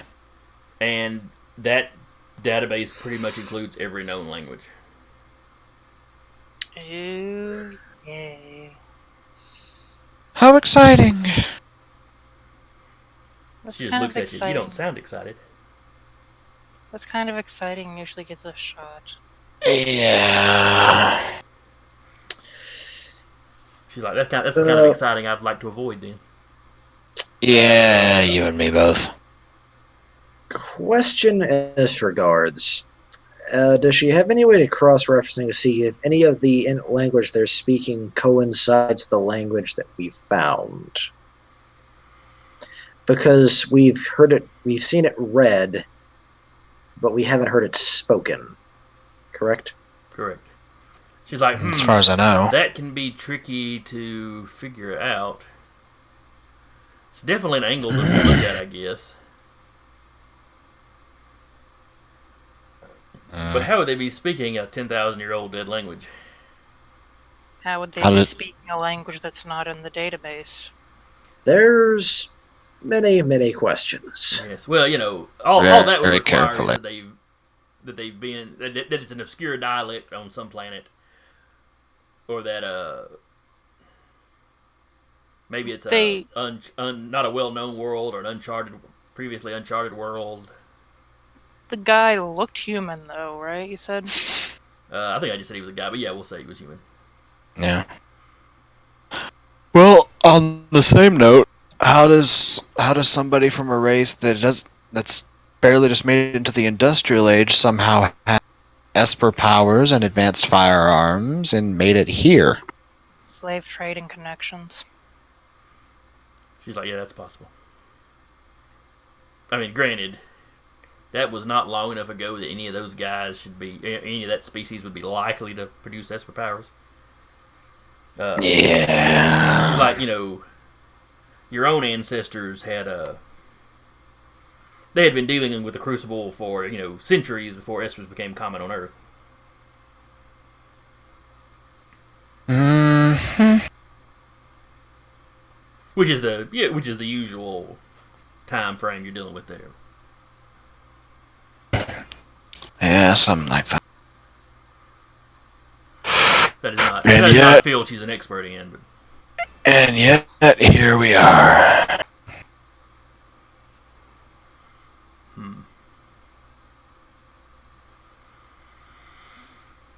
Did we get a name or anything off of that guy's identification that we could try and see who or what he is? oh, sure thing.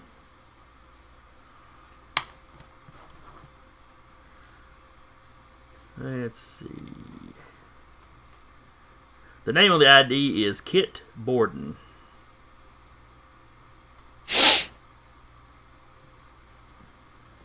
I won't say anything about that. About what? Nothing. Oh yeah, you gamed with me at Carl and Wendy's. You know exactly Yeah. whose name I just stole. Yeah, I do.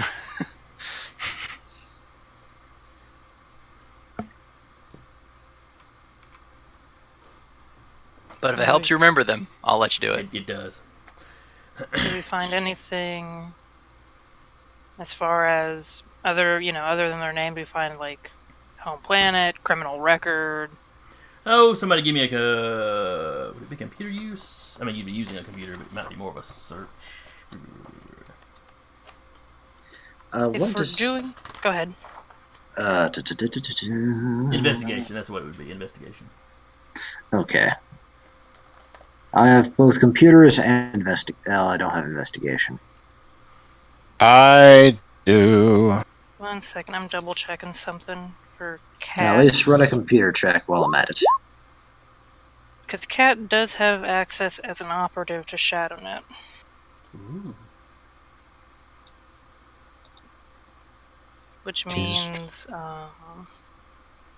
your training and expertise have earned you an online avatar in the ShadowNet, a secret underworld of locations and networks within the something intergalactic matrix.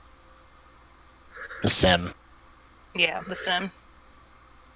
Members of the ShadowNet can converse in private, trade, or share secrets, acquire location for black market goods and resources, look up information about different territories, and secret societies that may operate in those areas. It's kind of the So deep web, dark web kind of thing.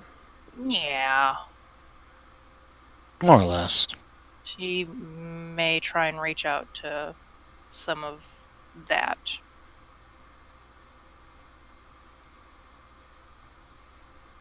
In the meantime, I'll give an investigation roll. Which, Okay. knowing my dice, hey, it could be worse. It could. It could be worse. All right. So we have got a 10 on investigation, an 11 on investigation. Was anybody else rolling? I don't have investigation. Well, at least not proficient in it. Not proficient either. Wow, with a 10 and 11. You really don't pull up any information on this guy. Well, shot in the dark. She would leave. Even worse. Anyone she knows in ShadowNet, as far as, hey, if you hear anything about this guy or know anything about this guy, get back to me. There might be something in it for you.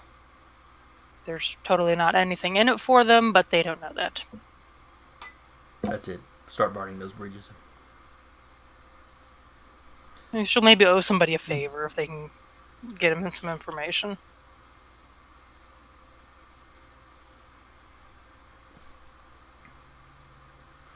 All right.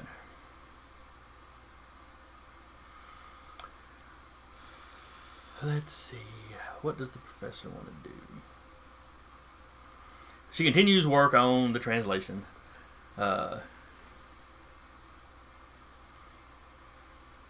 She's trying to match up words from the spoken conversation and how they might translate into the written language. But that is, given what a short conversation they had in the car, she does not have much luck with that. You know, she does give you a little software bit or some data that should you record any more of this language, or really just any language you don't recognize, it should be able to make a comparison between the two to tell you if it's the same one or not. Okay. You know, you might be able to tell just by listening, but considering what a short snippet we've heard. Yeah. But it's looking at things, not just what they're saying, but which syllables they emphasize, accents, that sort of thing. If they roll their tongue sideways on every R.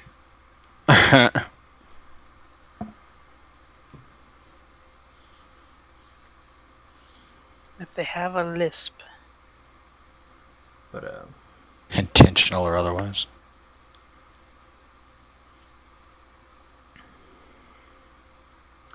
She then asks Adrian for if she can borrow his drone for just a moment.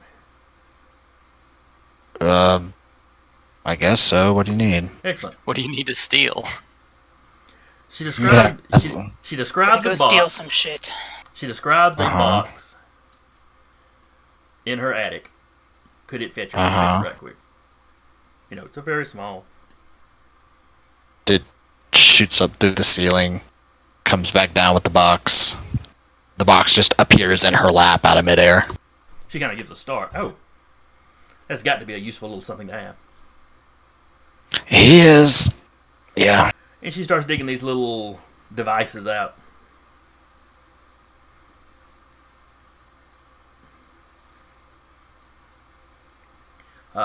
You can tell at a glance that it's, you know, data storage. Some of it's data storage, broadcast.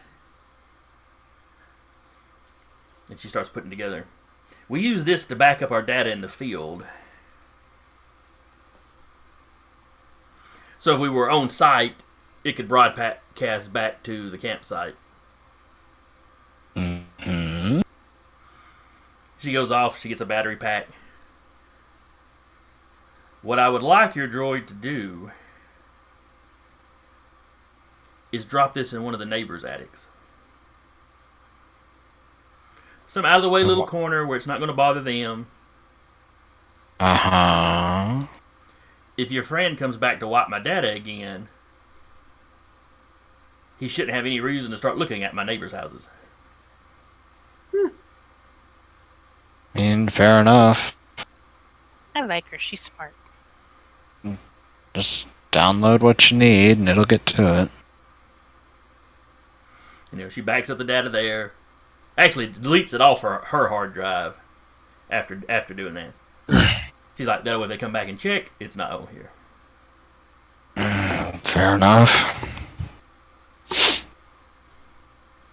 And drone will just pick it up and then... Well, actually, it's like she'll be holding it out and then suddenly it just vanishes out of her hand. She's like, I could really have used that back, something like that when I worked in the field. Yeah, he's useful. When he's not being a kleptomaniac. Now, if you excuse me, I need to go send Achille a very upset message on why I can't help him.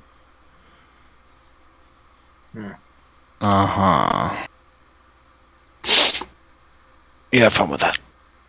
And the drone's gonna go off and do its thing. So she records a message to send to Achille, that she sends off through,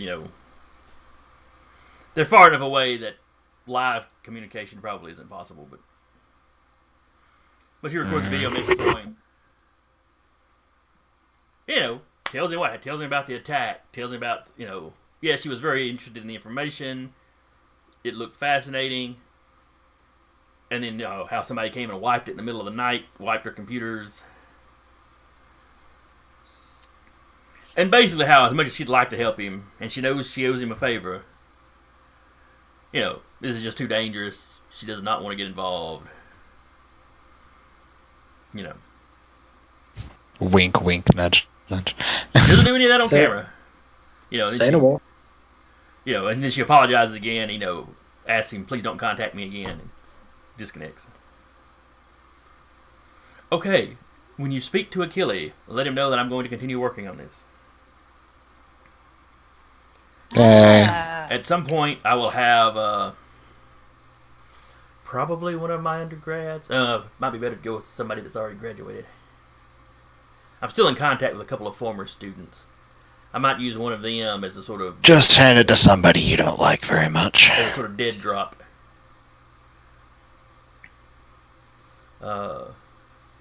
And I won't go into the details. Frankly, I don't know how people do sneaky stuff online. But basically, she comes up with a way that you can get messages back and forth that shouldn't link directly to you or directly to her. And then Kat chimes in. Well, actually, this is how the proper way you do that. Let me get you a ShadowNet ID. Hold on. No.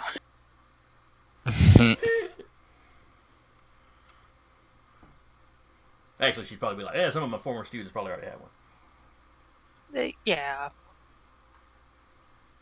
I don't know if that'd be a good idea. But yeah, the drone will go and drop the thing off. Is And Gladys's ceiling. I mean, maybe. Whatever house it finds itself in, if there's something pretty and shiny and tiny, it'll probably grab it before it leaves. Well, it should mostly be in their attic, so it's not going to say a whole lot. But if it does, It shows back It up get with a yoinked. bright red circular object. It's got a little nudge at the top with a hook. did you steal the Christmas ornament? It doesn't know what it is. It's just shiny and red.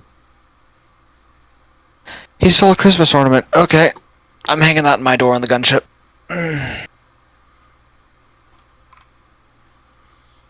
It's like you've got a crow. Yeah, pretty much. He's got his own personal crow. Well, if we lose anything on the ship, we all know where to go look. Yeah, you really do. All right. She's like, all right. So with me officially telling Achille that I'm not involved, it would probably make sense for you guys to leave. Yeah, I'm not trying to kick you out of my house, but I want to keep up proper appearances. Just in case, maybe the people don't get the message right away. Is there somewhere you could go for a couple days that isn't your home?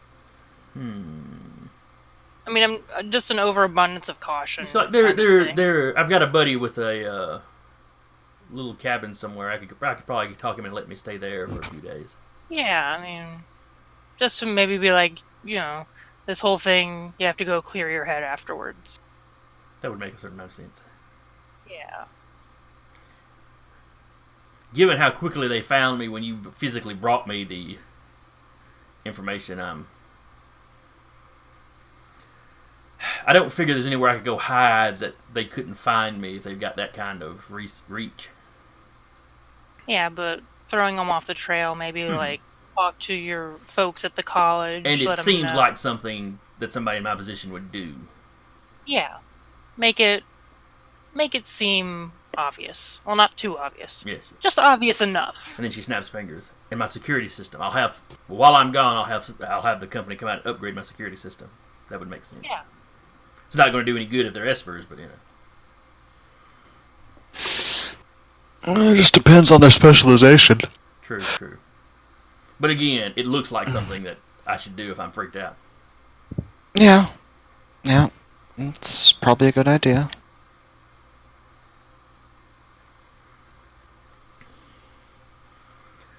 Let's see. Has she discovered anything useful?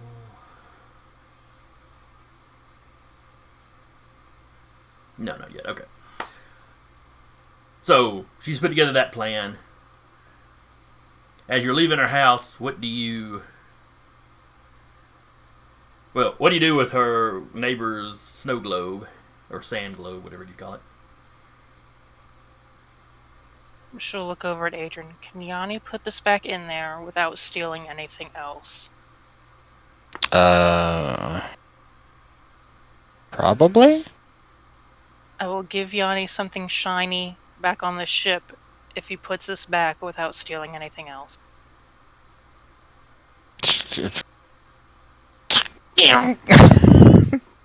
That works. Now if you want Apparently. something shiny. Either that or I need to work on his AI a little bit. So he shoots off, drops it in the house. Exactly where he found it. Comes back. Just literally appears like a few inches in front of Cat's face. Just shoo. Like, give me shiny thing now. Yeah. Back on the ship. Shoo. Alright. I assume y'all are keeping the guy's wallet.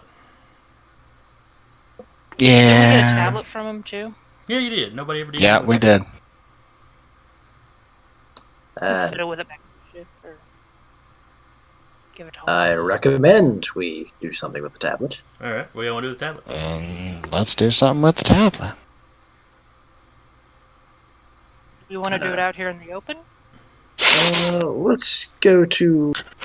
Let's go back to the ship because we're technically getting kicked out anyway. Yeah. Let's walk away. Rejected because she did not agree to help us.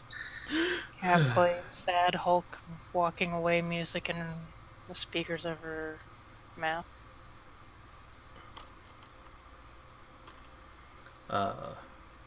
Yeah.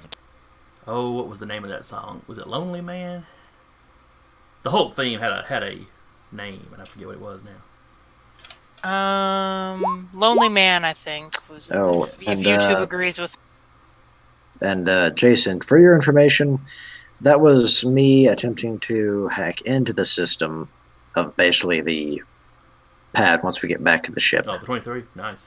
Ooh, we're being raided again. By a Hey! curious craft. Raid! And I feel like I should know who that is, but I'm old and I We can't keep know- all these we know Discord who that names and is. Twitch names. Welcome in. But yes, thank you for the raid. We're always happy to see you. Yeah. Mimsy Minions raid. Yep. You rated us last week. They We they must be rate us on- practically every week these days. We must be on just about the time they're wrapping something up. Yup. Yeah, We'll take something it. like that. With a smile on our face and a song in our heart. Alright, so 23 to hack the tablet. You don't have any problems. There's nothing but kind of baseline security on it. Mm-hmm. I almost want you to give me a will save.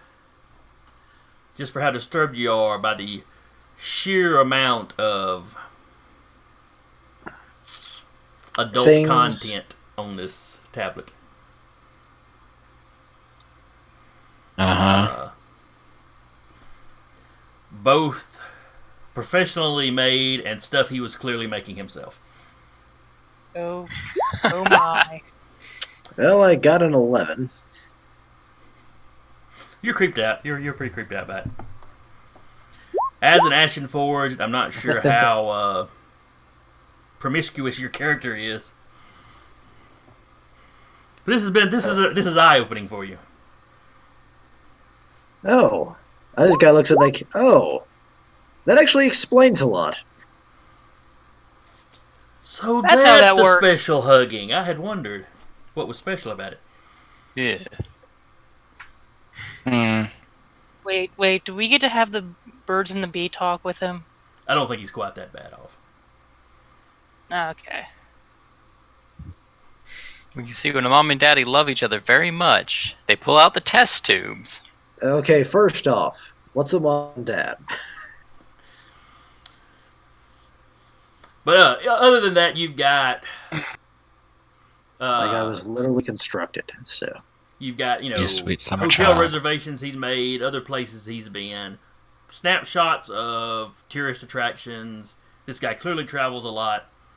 A lot of his pictures are of casinos. Mm-hmm. And he was the one that swiped the data? Yes. So he's probably swiping casinos. Man, why don't It's we think of possible that, big, guys? big casinos tend to have Esper's on duty looking out for that sort of thing, though.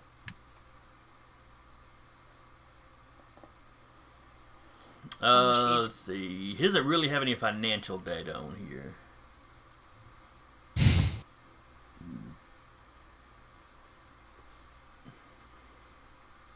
Hello from Necrosmith, Will. Tell Necrosmith we said hello. Hello.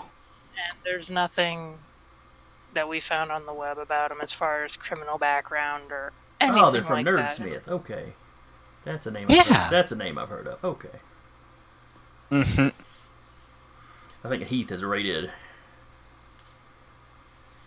May have rated them on either a Monday or a Wednesday. I forget. Perhaps. But But anyway, that's what you find on old Kit's tablet. The best word you can think of to describe him is... Oh, and there's some mixed drink recipes. Identified with the various places that he got them from, that he's been. As one does. Yeah, Mixed as drink one does. recipes and horrible adult entertainment. Yeah. But so nothing that would indicate why he would be coming after you, or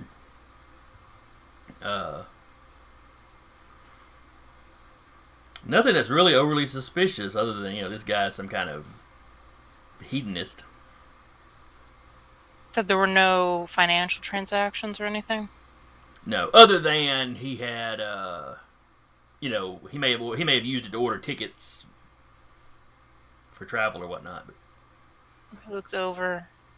Did the drone get any picture of the people's face in the car? Pulls out his tablet. Images. Maybe the guy was carrying around cashy money, and the guy likes to gamble and this.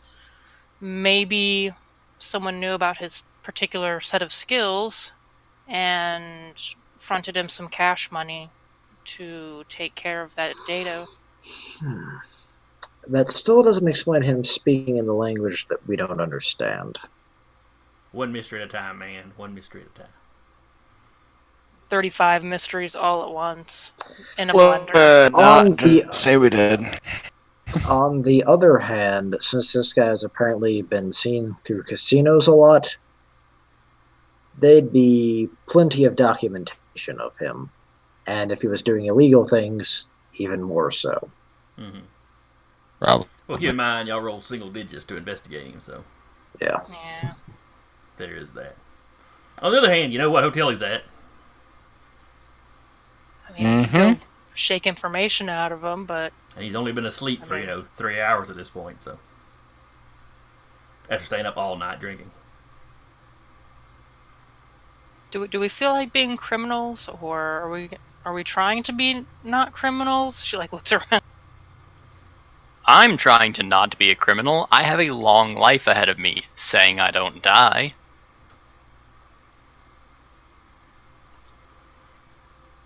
I mean... I've got shit to do. I'd prefer not to be dead. Or in jail.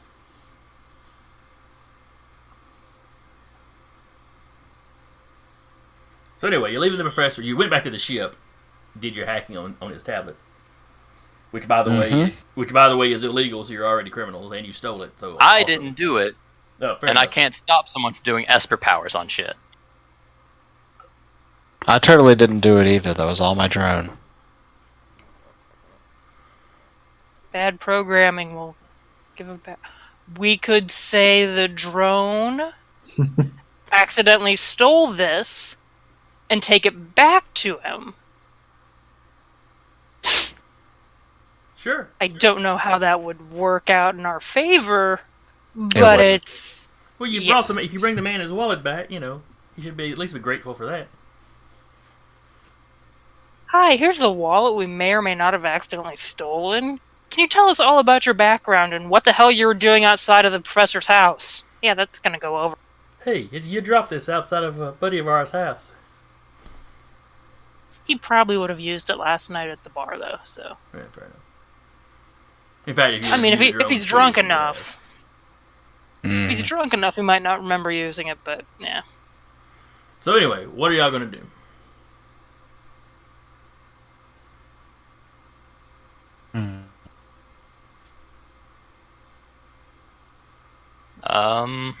Adrian's he's just chilling.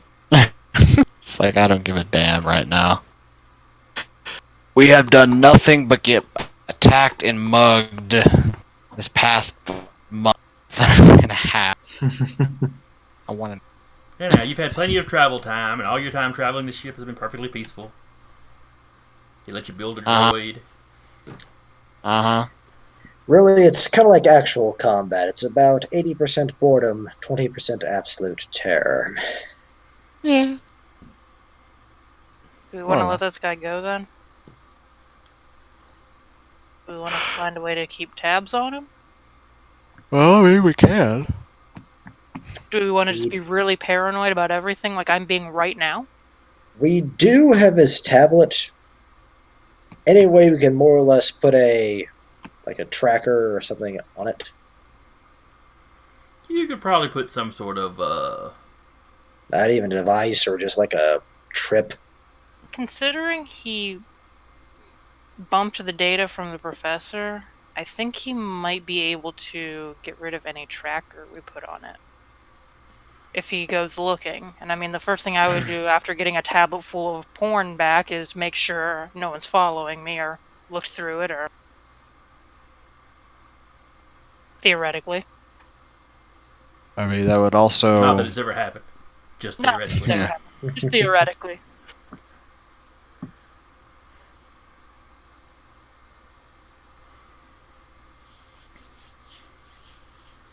I mean, theoretically, okay, it happened to a buddy of mine. Okay, I'm the buddy.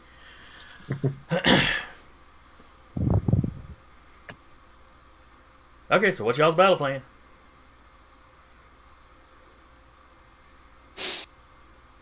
I got nothing. Like, legit. I've got nothing. We got all the information we could off this tablet and off his ID. We got his information. We know where he's staying. We have financial-ish records. Yeah. Fish Honestly, Tits McGee got away, so there's nothing really we can do there. we could potentially, if just drop it off, say we found this outside, and just leave it basically with the concierge desks.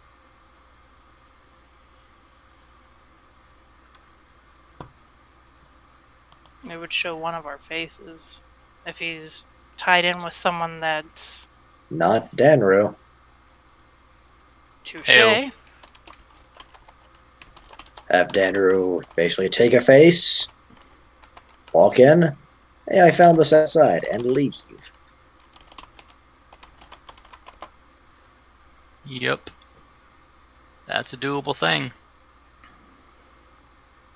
Let's say my my little kleptomaniac crazy friend here can also just stealth it in.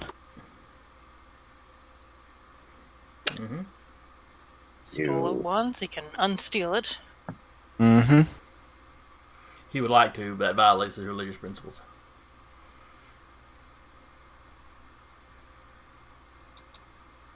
We don't want to ask this guy any question like, who the fuck was that guy you were talking to? What guy? The We've lost bartender? Hall.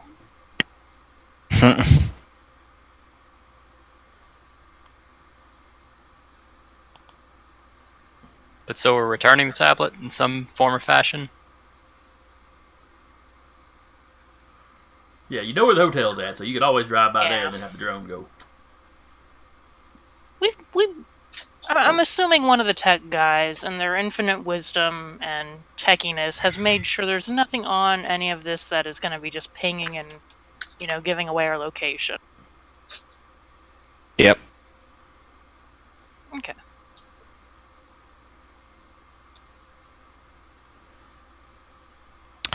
But yeah, basically, it's. I mean, if we want to do that, then we can.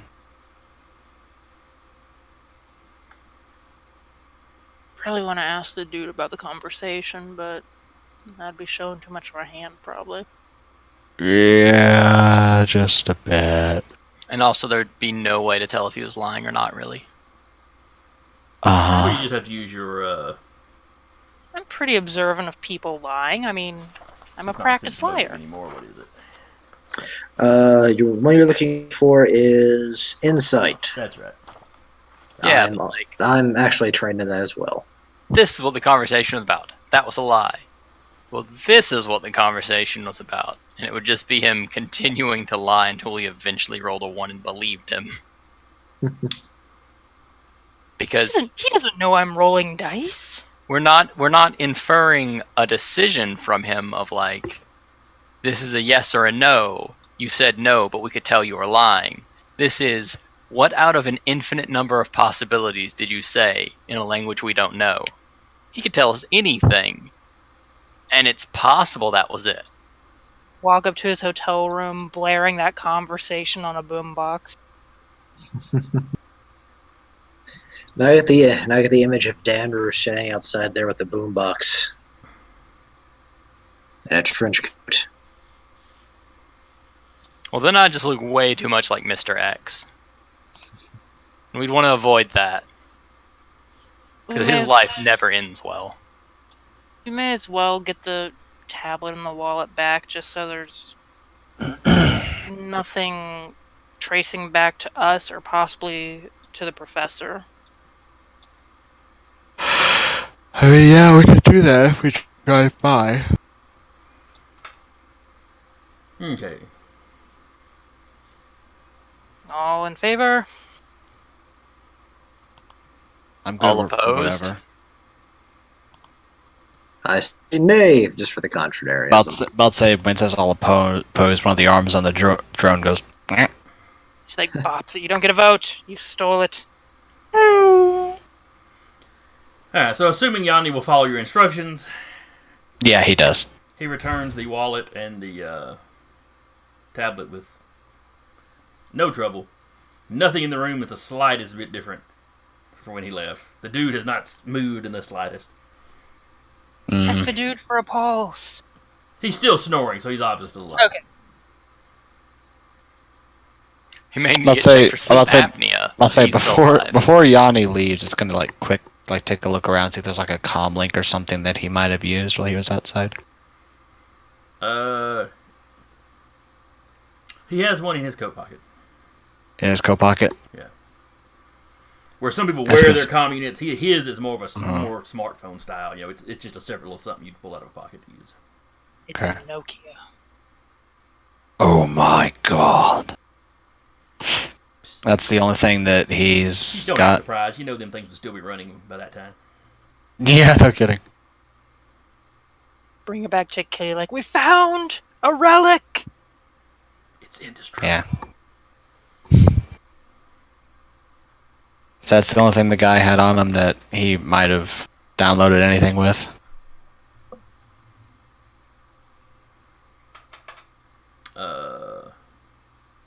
Yeah, that's the only kind of storage device or anything. Unless Okay. he encoded it in the porn. Yeah, well, in that case, Yanni is going to phase in, grab the comm link, phase out, Alright, and then come back. And then come back with the comm link. Here you go. Didn't we tell him not to steal anything else? No, we just told him to take stuff back. And Adrian will just take a second. He'll pick up the comm link. He will use his Esper Power Black Hat. And as long as this thing has level 2 or lower security decryptions, he can just go right through it. No problem. And if it has higher than that, do you have to make a roll, or can you not get in? Let me double check. Black hat, black hat, black. Gain advantage on all intelligence checks using a hacker's kit to break data encryption or security within an unfamiliar system. Allows you to hack into and break through rank 2 and lower warding talent such as magnetic seal or program trigger by making an intelligence check using a hacker's kit against the owner's channeling or forging save DC. Okay. So, So 2 or lower, you get to make the check versus his DC. yeah. Okay. And I have advantage on the roll. Okay. Well, give me a roll then, because he has got this thing, essentially warded.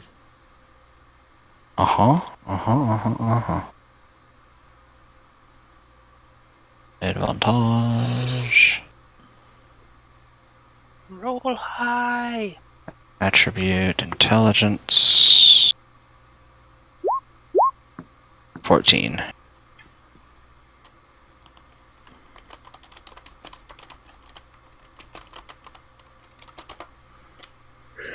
Uh, 14.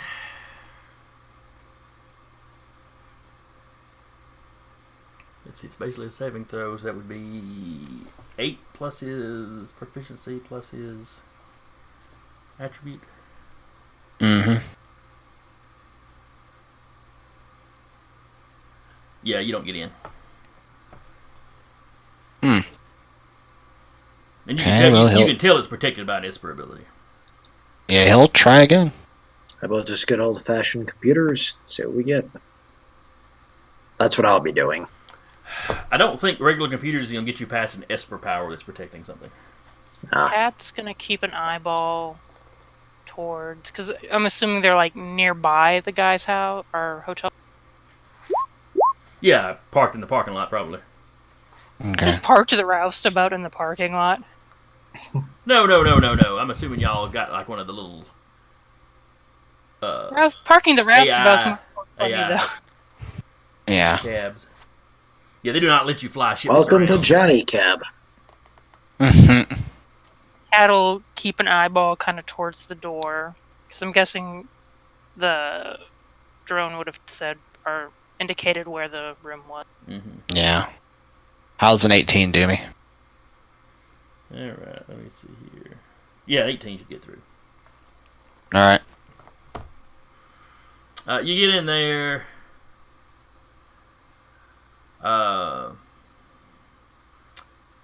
There's a lot more. Clearly, this thing was warded or protected more because some of his financial information's on here, some of his personal information.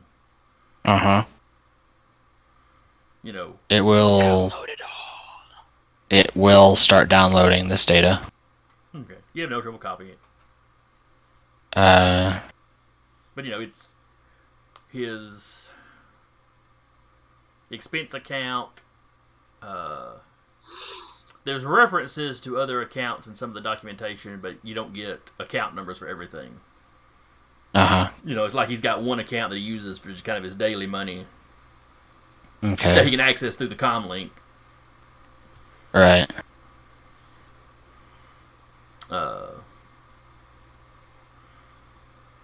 But you don't get anything.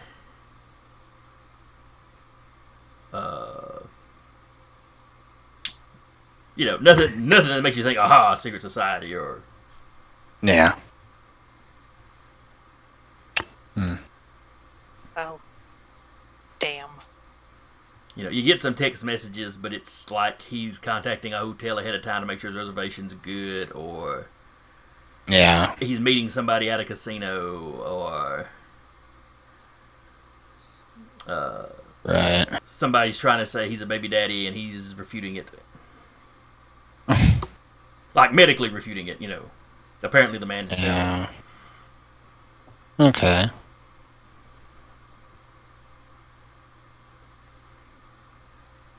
Well, we'll take note of that. Make a copy of all of that financial data to use at a later date. Just because. Yeah. And he will... Basically, he copies everything he can get a hold of Okay. from it. He'll hand it back to the drone. Drone will... And it will put it back in his coat and then come back. Okay. The only other thing you have on there is lots of pictures of like random people. Oh, okay. He will take time to go through those pictures. Okay. Well, I say random people. It seems to be all women, Uh-huh. and it's sometimes at odd angles, like, you know. Basically, you find more evidence that this guy's some kind of creep. It's like he's Okay. taking pictures of women in elevators or walking down the street. Nothing Wow. particularly lewd or, you know. It's not like he was. All of that- It's not like he was. all of sneaking that's on his upskirt tablet. shots or nothing like that. Just. Uh-huh. And he does not seem to have. Well, in everything you've seen, he doesn't seem to have a preference to species particularly. Okay. Any vaguely frog-like creatures in there? No, you do not see anything that looks like a female Gilbert. I mean, it's all pretty recognizable, pretty standard. You know, it's just like he'll be walking down the street, if she's cute, and keep going. Like I said, this guy is obviously some kind of creep.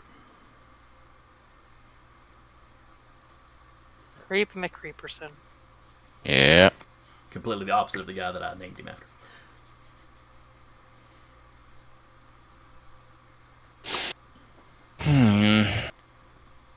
Ow. As I just popped my back. Alright, so you going to take any attempts to contact this man? Or are you just going to file his name away in case it ever pops up again? Basically just file his stuff away. Okay. In case it ever pops up. Because reasons. And things and stuff. Because reasons. Because reasons.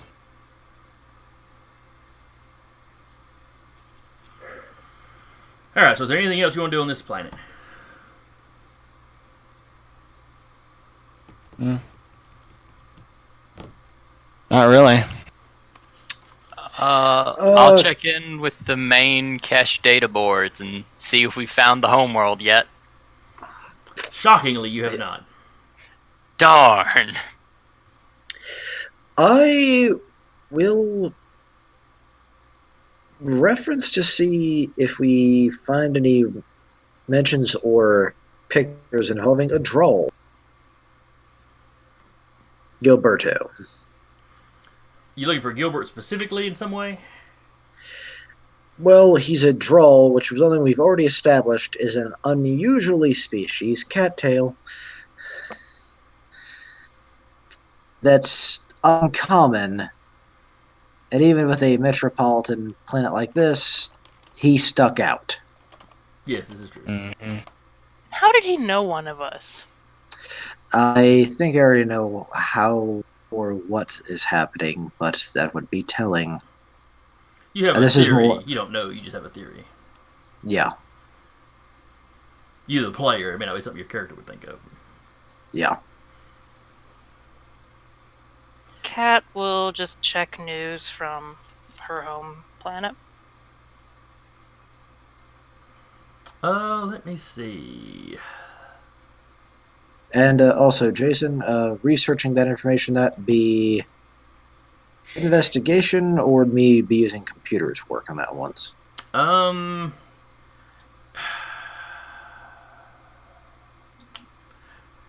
If you're just going through publicly available stuff, stuff you can legally access, it would be an investigation. If you're trying to illegally hack in somewhere to look at, like police CCTV that you're not supposed to have access to, then it would be computers. Well, shot in the dark with investigation. So then. you can legally do it the way you know won't work, or do it the way that might work that's illegal.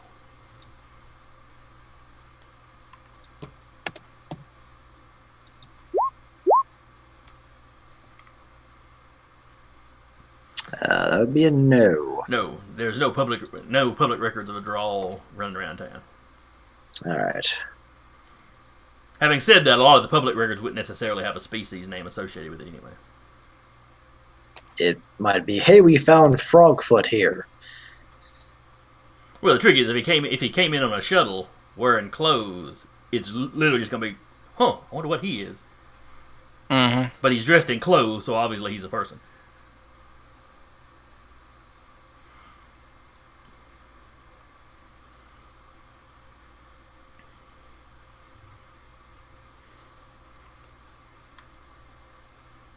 Alright, so y'all gonna head back to Achilles now?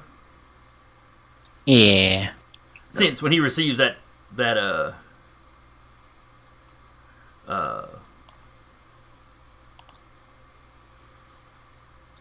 message from the professor, he's not gonna have any reason not to take her serious. Mm-hmm. So you can go in and inform him of what's actually going on. We're Yeah. sure it's a secure line. No, I meant when you get there in person. Oh, okay. Yeah, I was gonna say, Kat would say, maybe we should not tell him until we're, face to face with this guy. Would probably be best. Nothing exciting as far as once you check the news of Homeworld. Because if you remember, Achille did not send her the information, but he had talked to her. Over the typical communication line. So, and they were clearly already waiting over here. As we arrive, we inform him. We regret to inform you that the communication is correct, and she is not going to be aiding us. On the good news, though, that information was a lie. She is, in fact, helping us. All right, so you get back to the roustabout. Jim asks you how things went. You know, are y'all going to be staying here? How long y'all planning on watching her? I need a nap. The usual. We got attacked, and The thing in the park? she kicked us out. Yeah. Yeah, he's like, I heard about that in the news. Yeah, they were targeting her. Oh, she okay? Yes. Okay. Welcome to a day in the life. Y'all do seem to be having a bit of excitement of late. Of Did late. Kelly ever have any other connections that this happened to? Like any other projects? You've worked with him for a while. You'd No, know. nothing like. I mean, you might run into angry natives or some nasty little bestium somewhere. You know, there was some excitement, and some danger, but you know, occasionally a rival might try to steal something out from under you, but not just flat out gunplay and suicide bombers. No, this is all. Yeah, this is all well, some new junk here. day in the life and all that. As a sidebar, do you happen to know anyone named Kit Barton? Borden. Borden? So you've met him. Riley's like, no, doesn't ring. I mean, I've met a lot of people. That doesn't particularly ring a bell now. Drawls? Know anything about Drawls? Just covering all of our bases. Never heard of that. It's Alright. I explain. It's an amphibian base. I basically pull up a picture of him and basically give him the rundown. Also tell him it was apparently the one leading the attack. Huh. But I ain't never seen or heard of one of them. I see nothing. I know nothing. Cat just kind of gives him a hug. He's like, okay, alright, thank you, but I'm gonna go take a nap. All right, so you fill him in on the fact that the pressure's not helping him, or not going to help. Yeah, I mean, we can... Okay. Well, he's like, well, Just to... are we heading back This then? way, yes. We need to inform McKilly about personally what happened. Okay. He's like, well, you know. This way, only us and Achille and the professor know. Yeah, and just in case something happens to Jim. Yeah. And if something happens to Jim, there will be much revenge. We kill everyone. Oh, he's touched. All right. So you load up. Jim gets all the clearances to take off. He has refilled the ship. He's re-upped food supplies, but y'all hadn't really dug too deep into those. Before next session, I'll try to remember to find out how much it costs for the refueling. Because this was a decent little trip.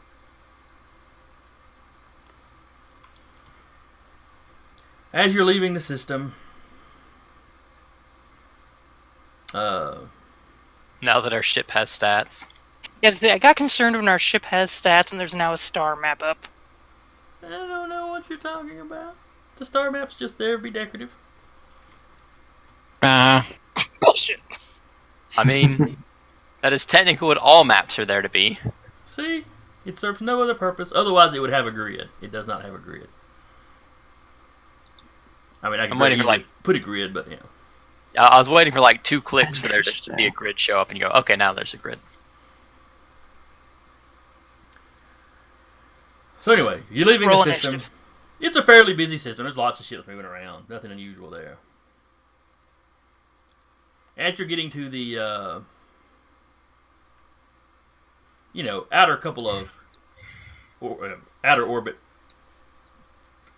orbit of one of the outer few planets, Jim calls back, guys, I don't want to alarm everybody. You're alarming me right now. Okay, when you say I don't want to alarm anyone, that's usually an alarm. Yeah, everybody might want to get to like positions, I guess. Battle station. Great. We can call it that. It might be nothing, but we're coming up on a large freighter that just spit out 2 smaller ships. That's reassuring. Not. Except totally not, yeah. There's nothing wrong with that. On second thought, actually, there's several things wrong with that. There's everything wrong with that. You know, it could be 2 shuttlecrafts. It could be. There's a lot of things it could be. It's just odd. And given your record, Are you saying we attract odd things, Jim? I'm saying odd things have happened. So, who are our best gunners? What are the stats for these things that we're wanting to man? Okay. Are we don't know that we'll are have we going? Do it now. Are we going to be using the roustabout as our destinations, or? I'm pretty sure I'm going to be in engineering. All right, hang on just a second. And we'll give you a quick go over of just popping that up on the screen. Ship to ship combat. Yep, ship combat. So this is your ship. Uh-huh. That is the roustabout. Isn't it pretty? Yes. It looks Hopefully it kind of like an doesn't Unreal Tournament map. You're actually not wrong.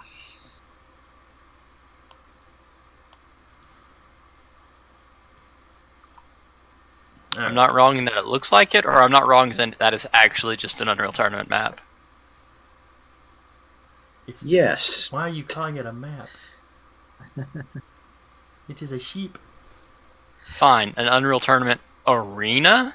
The one that goes along with the ship map you've been using and the miniatures of that ship that I've got laying around. We're making a reference to just Unreal Tournament maps, and yes, there are ship-based maps. Oh yeah, I know that. I've died on several of them. Alright, so ship-to-ship combat. You will have...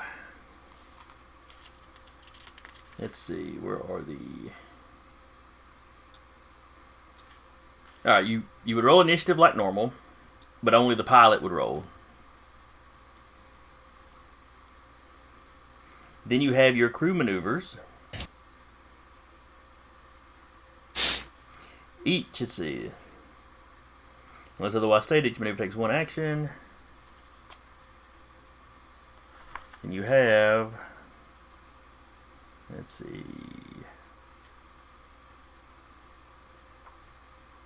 trying to see where it gives the number of,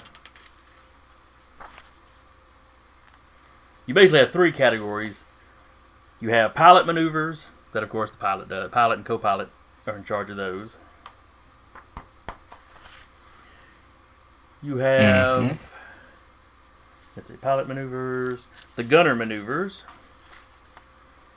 which, the gunner is mostly just going to be attacking, but they can do things like cover fire. They can take a round to focus their aim, which gives them advantage and expands the crit range. They can ready an action to fire under certain circumstances, or they can specifically target systems. Either the guidance, defense, or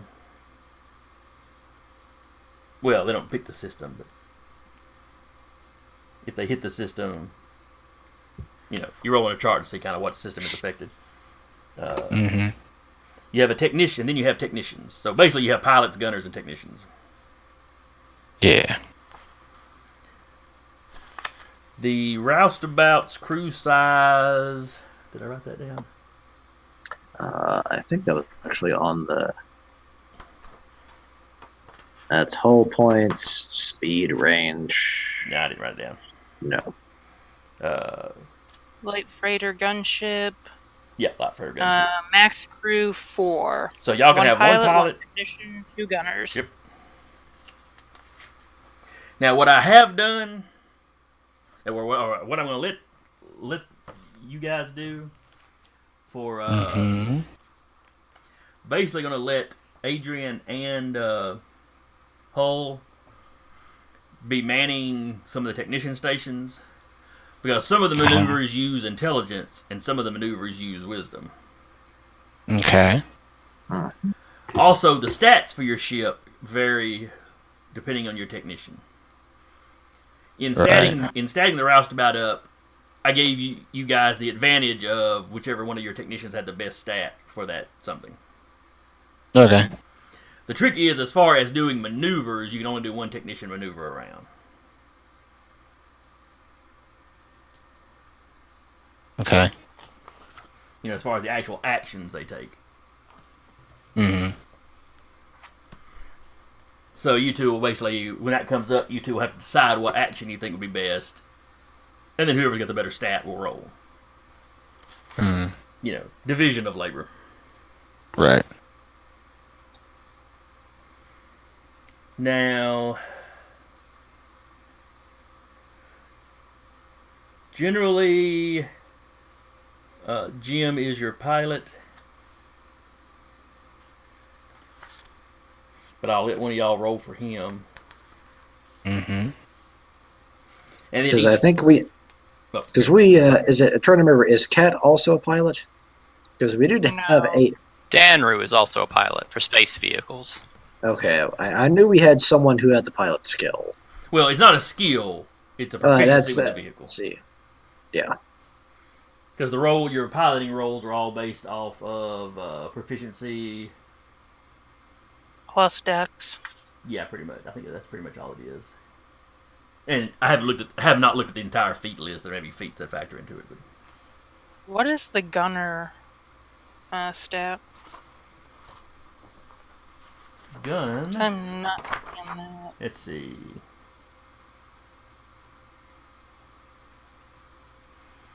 When you perform the attack maneuver, you make one melee or ranged attack with your ship's weapon.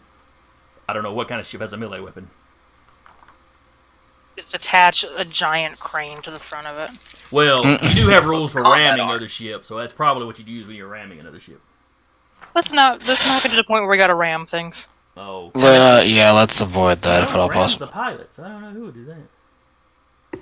Haven't any of you seen Outlaw Star? You just attach arms to your ship. We need to Fair get this upgrade when we get back to port. Fair enough. That is one thing you could do, too, since we've got so many players, is expand the number of weapons. So all the shooters could potentially have a gun. Yeah.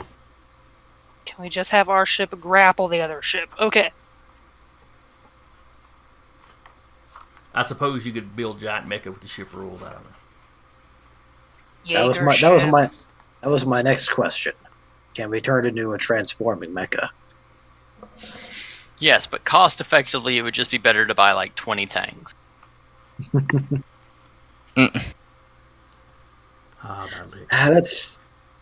That's always been my issue with BattleTech. It's rule of cool. Yeah. You're not there to play a tank game. You're there to play the giant mecha game. Yep. All right. So just to quickly go over, because I don't know that we actually have time to do an entire fight. We're Yeah, about it's 15. it's 8:44 So right now. we'll go over a quick summary of how the ship combat works, and then y'all will have a week to forget it before we actually use it. Sounds like a plan. Always good. I've already forgot it. I like this plan. All right. So you roll for the pilot rolls for initiative. Mm-hmm. During his turn, the pilot can move the ship up to its speed in units. Which, when I throw the grid down, rather than having a speed in feet, they just have a speed in basically squares. Crew decides in the order in which they perform their maneuvers. Some of the maneuvers give bonuses or penalties to other things you do. If the pilot takes evasive maneuvers, for instance, and succeeds, the enemy has disadvantage to hit them, but your pilots have disadvantage. If they don't make a save, they have disadvantage when shooting, because the ship's doing this little number. But if you shoot before it goes into its evasive maneuvers, not an issue.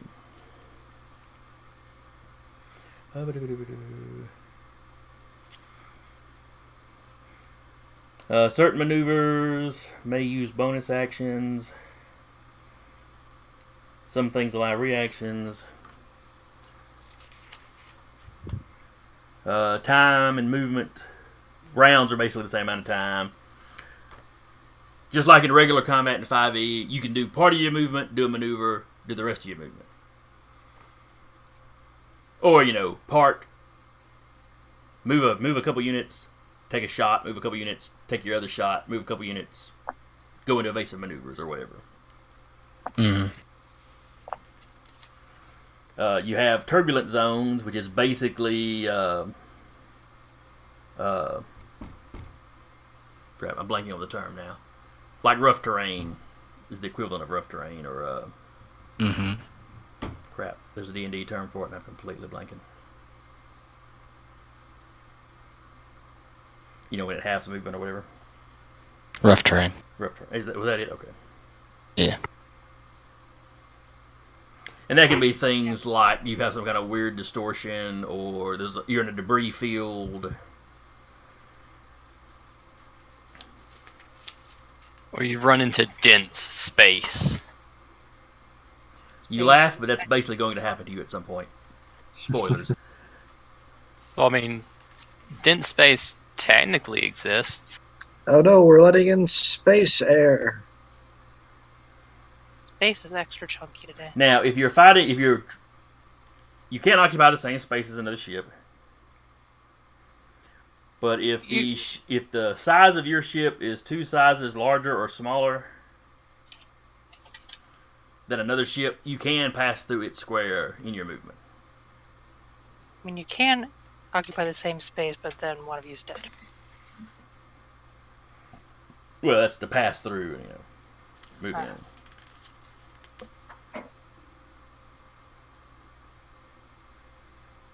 You can do the same kind of squeezing into smaller spaces that you can do in person combat, but it gives disadvantage to all the crew members. All right. Let's see. So yeah, the pilot makes the checks. The pilot stats are based on you have basically a maneuver save DC. So when you try a maneuver, a lot of times your enemies will have basically a save versus it. So like you try evasive maneuvers, but if they make their save, then they're not disadvantaged to shoot at you.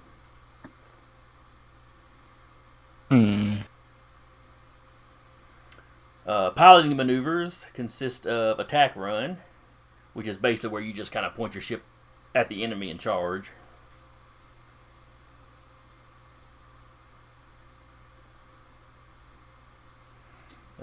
Which basically just gives when the gunners make their attacks, it gives them additional damage equal to the pilot's dex modifier. And that is probably one you would use more if you were in a fighter where it's just the pilot. Let's see, a braking maneuver. So basically when you take a sharp turn or come to a stop or something else to try to throw off your enemy's aim.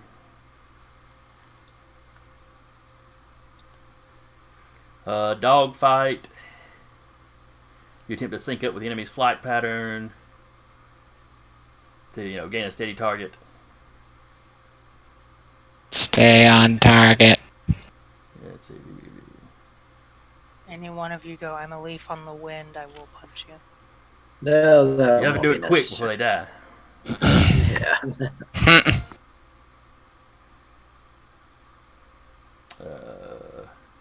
Dogfight can be used to negate the effects of an enemy's evasive action maneuver.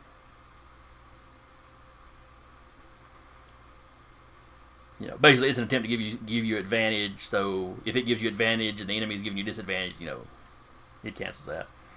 Evasive action makes you harder to hit. If you succeed at it, you give your enemy disadvantage.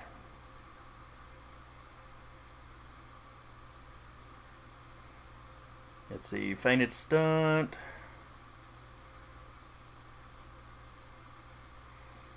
Oh, that's how you zip around asteroids and trick your enemy into crashing into them.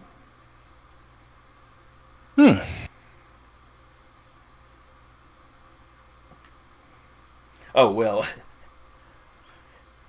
If either of your maneuver checks or the target saving throw result in a 1 or a 2 on the roll, the ship that makes the roll collides with a nearby obstacle, taking 3d6 bludgeoning damage.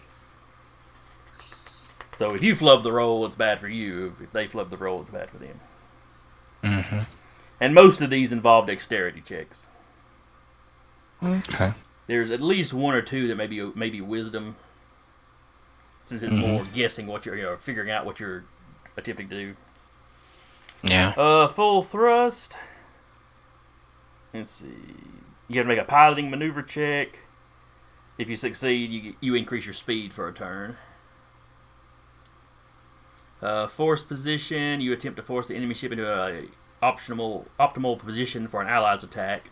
You're by yourself, so that's not it. And the pilot can ram, which is exactly what you think it is. Mm-hmm. It does damage and pushes. It's almost like a bull rush, but does damage in addition. Collision damage depends on the size of the ships involved. You basically go with the smallest of the ships. Gunners can attack, which is baseline attack roll, just like in standard combat. Covering fire, which draws the enemy's focus from another target.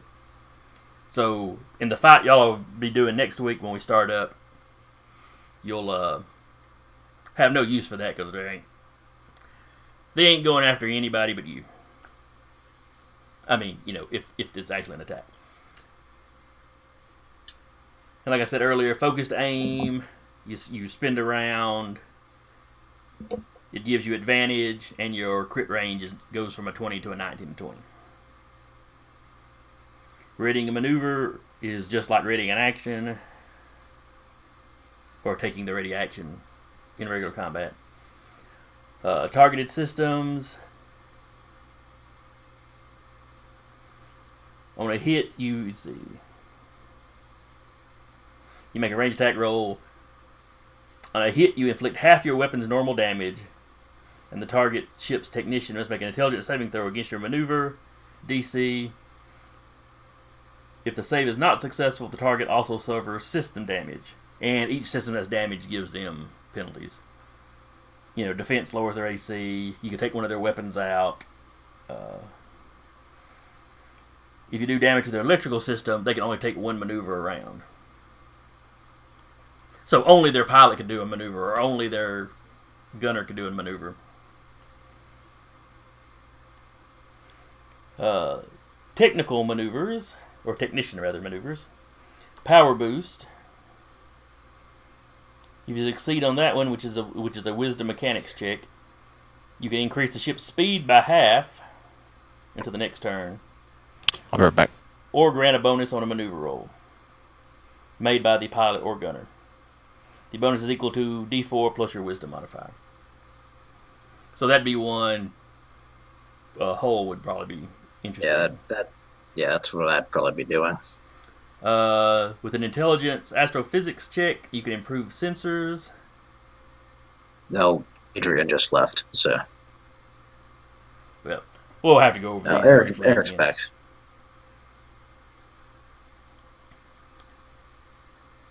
So yeah, the Adrian would probably be the one that uses improved sensors.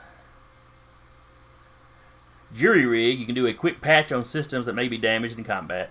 So if somebody hits you with like the target system's attack and gave you one of those penalties, you could use jury rig to get rid of the penalty.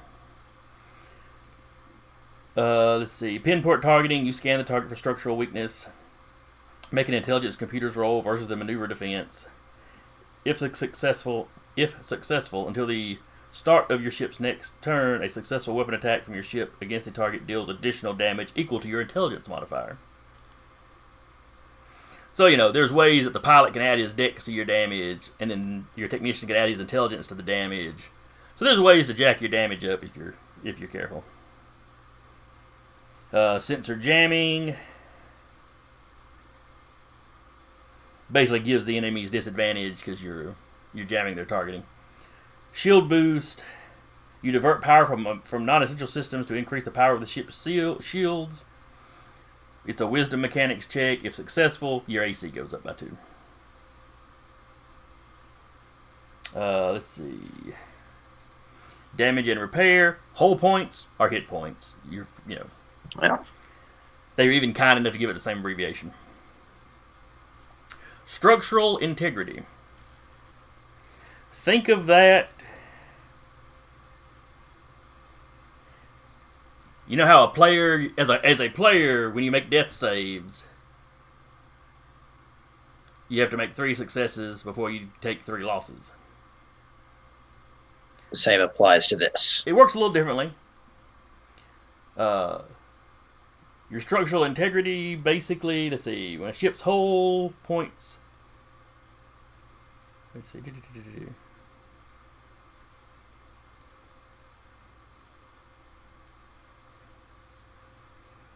Let me see. I'm trying to think. Let's see. Yeah, hull points measure the effectiveness of the ship in combat. So, example, when you lose all your hull points, your ship is disabled.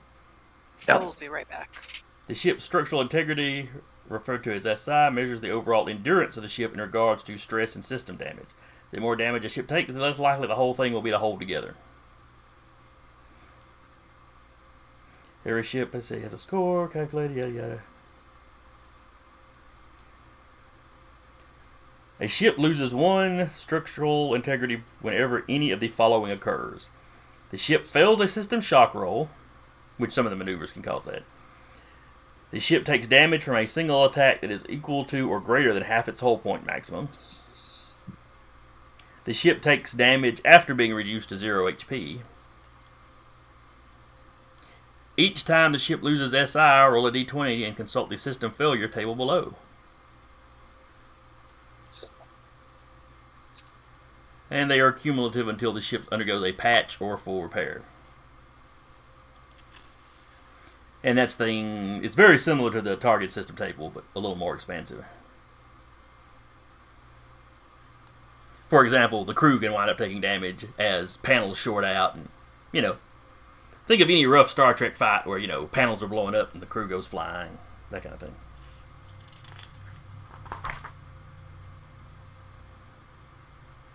System shock happens when they take crits.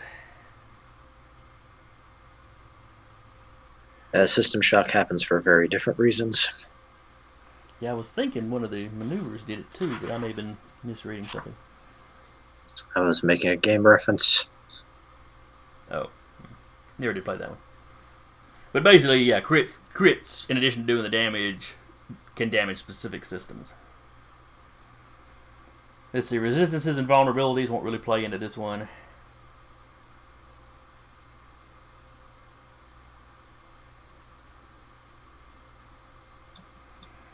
When you're reduced to 0 hull points, at the start of a ship's turn with 0 HP, the technician makes an intelligence saving throw equal to 15 minus the ship's current structural integrity. Each failed save reduces the ship's integrity by 1.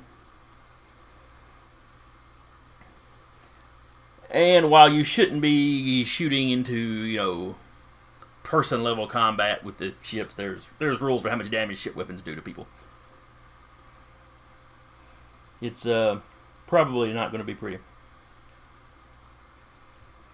The way you repair is you can do a patch repair that takes an hour, which is temporary fixes to systems. You can sacrifice structural integrity to get hull points back when you do that. And any crew member not involved in the actual repairs can take that same amount of time for a short rest.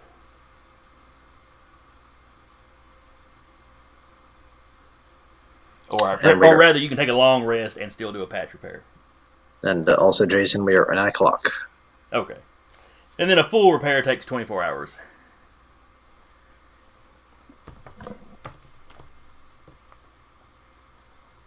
Alright. So that was not the most exciting way to end it, but we didn't have time to get into a full ship fight. I don't think the ship combats will be any more difficult than a regular combat, but going through the first time. Yeah. there's going to be some slowdown. And I will try to have a list of the maneuvers typed up that y'all can access by the time Alright. we get to that next time.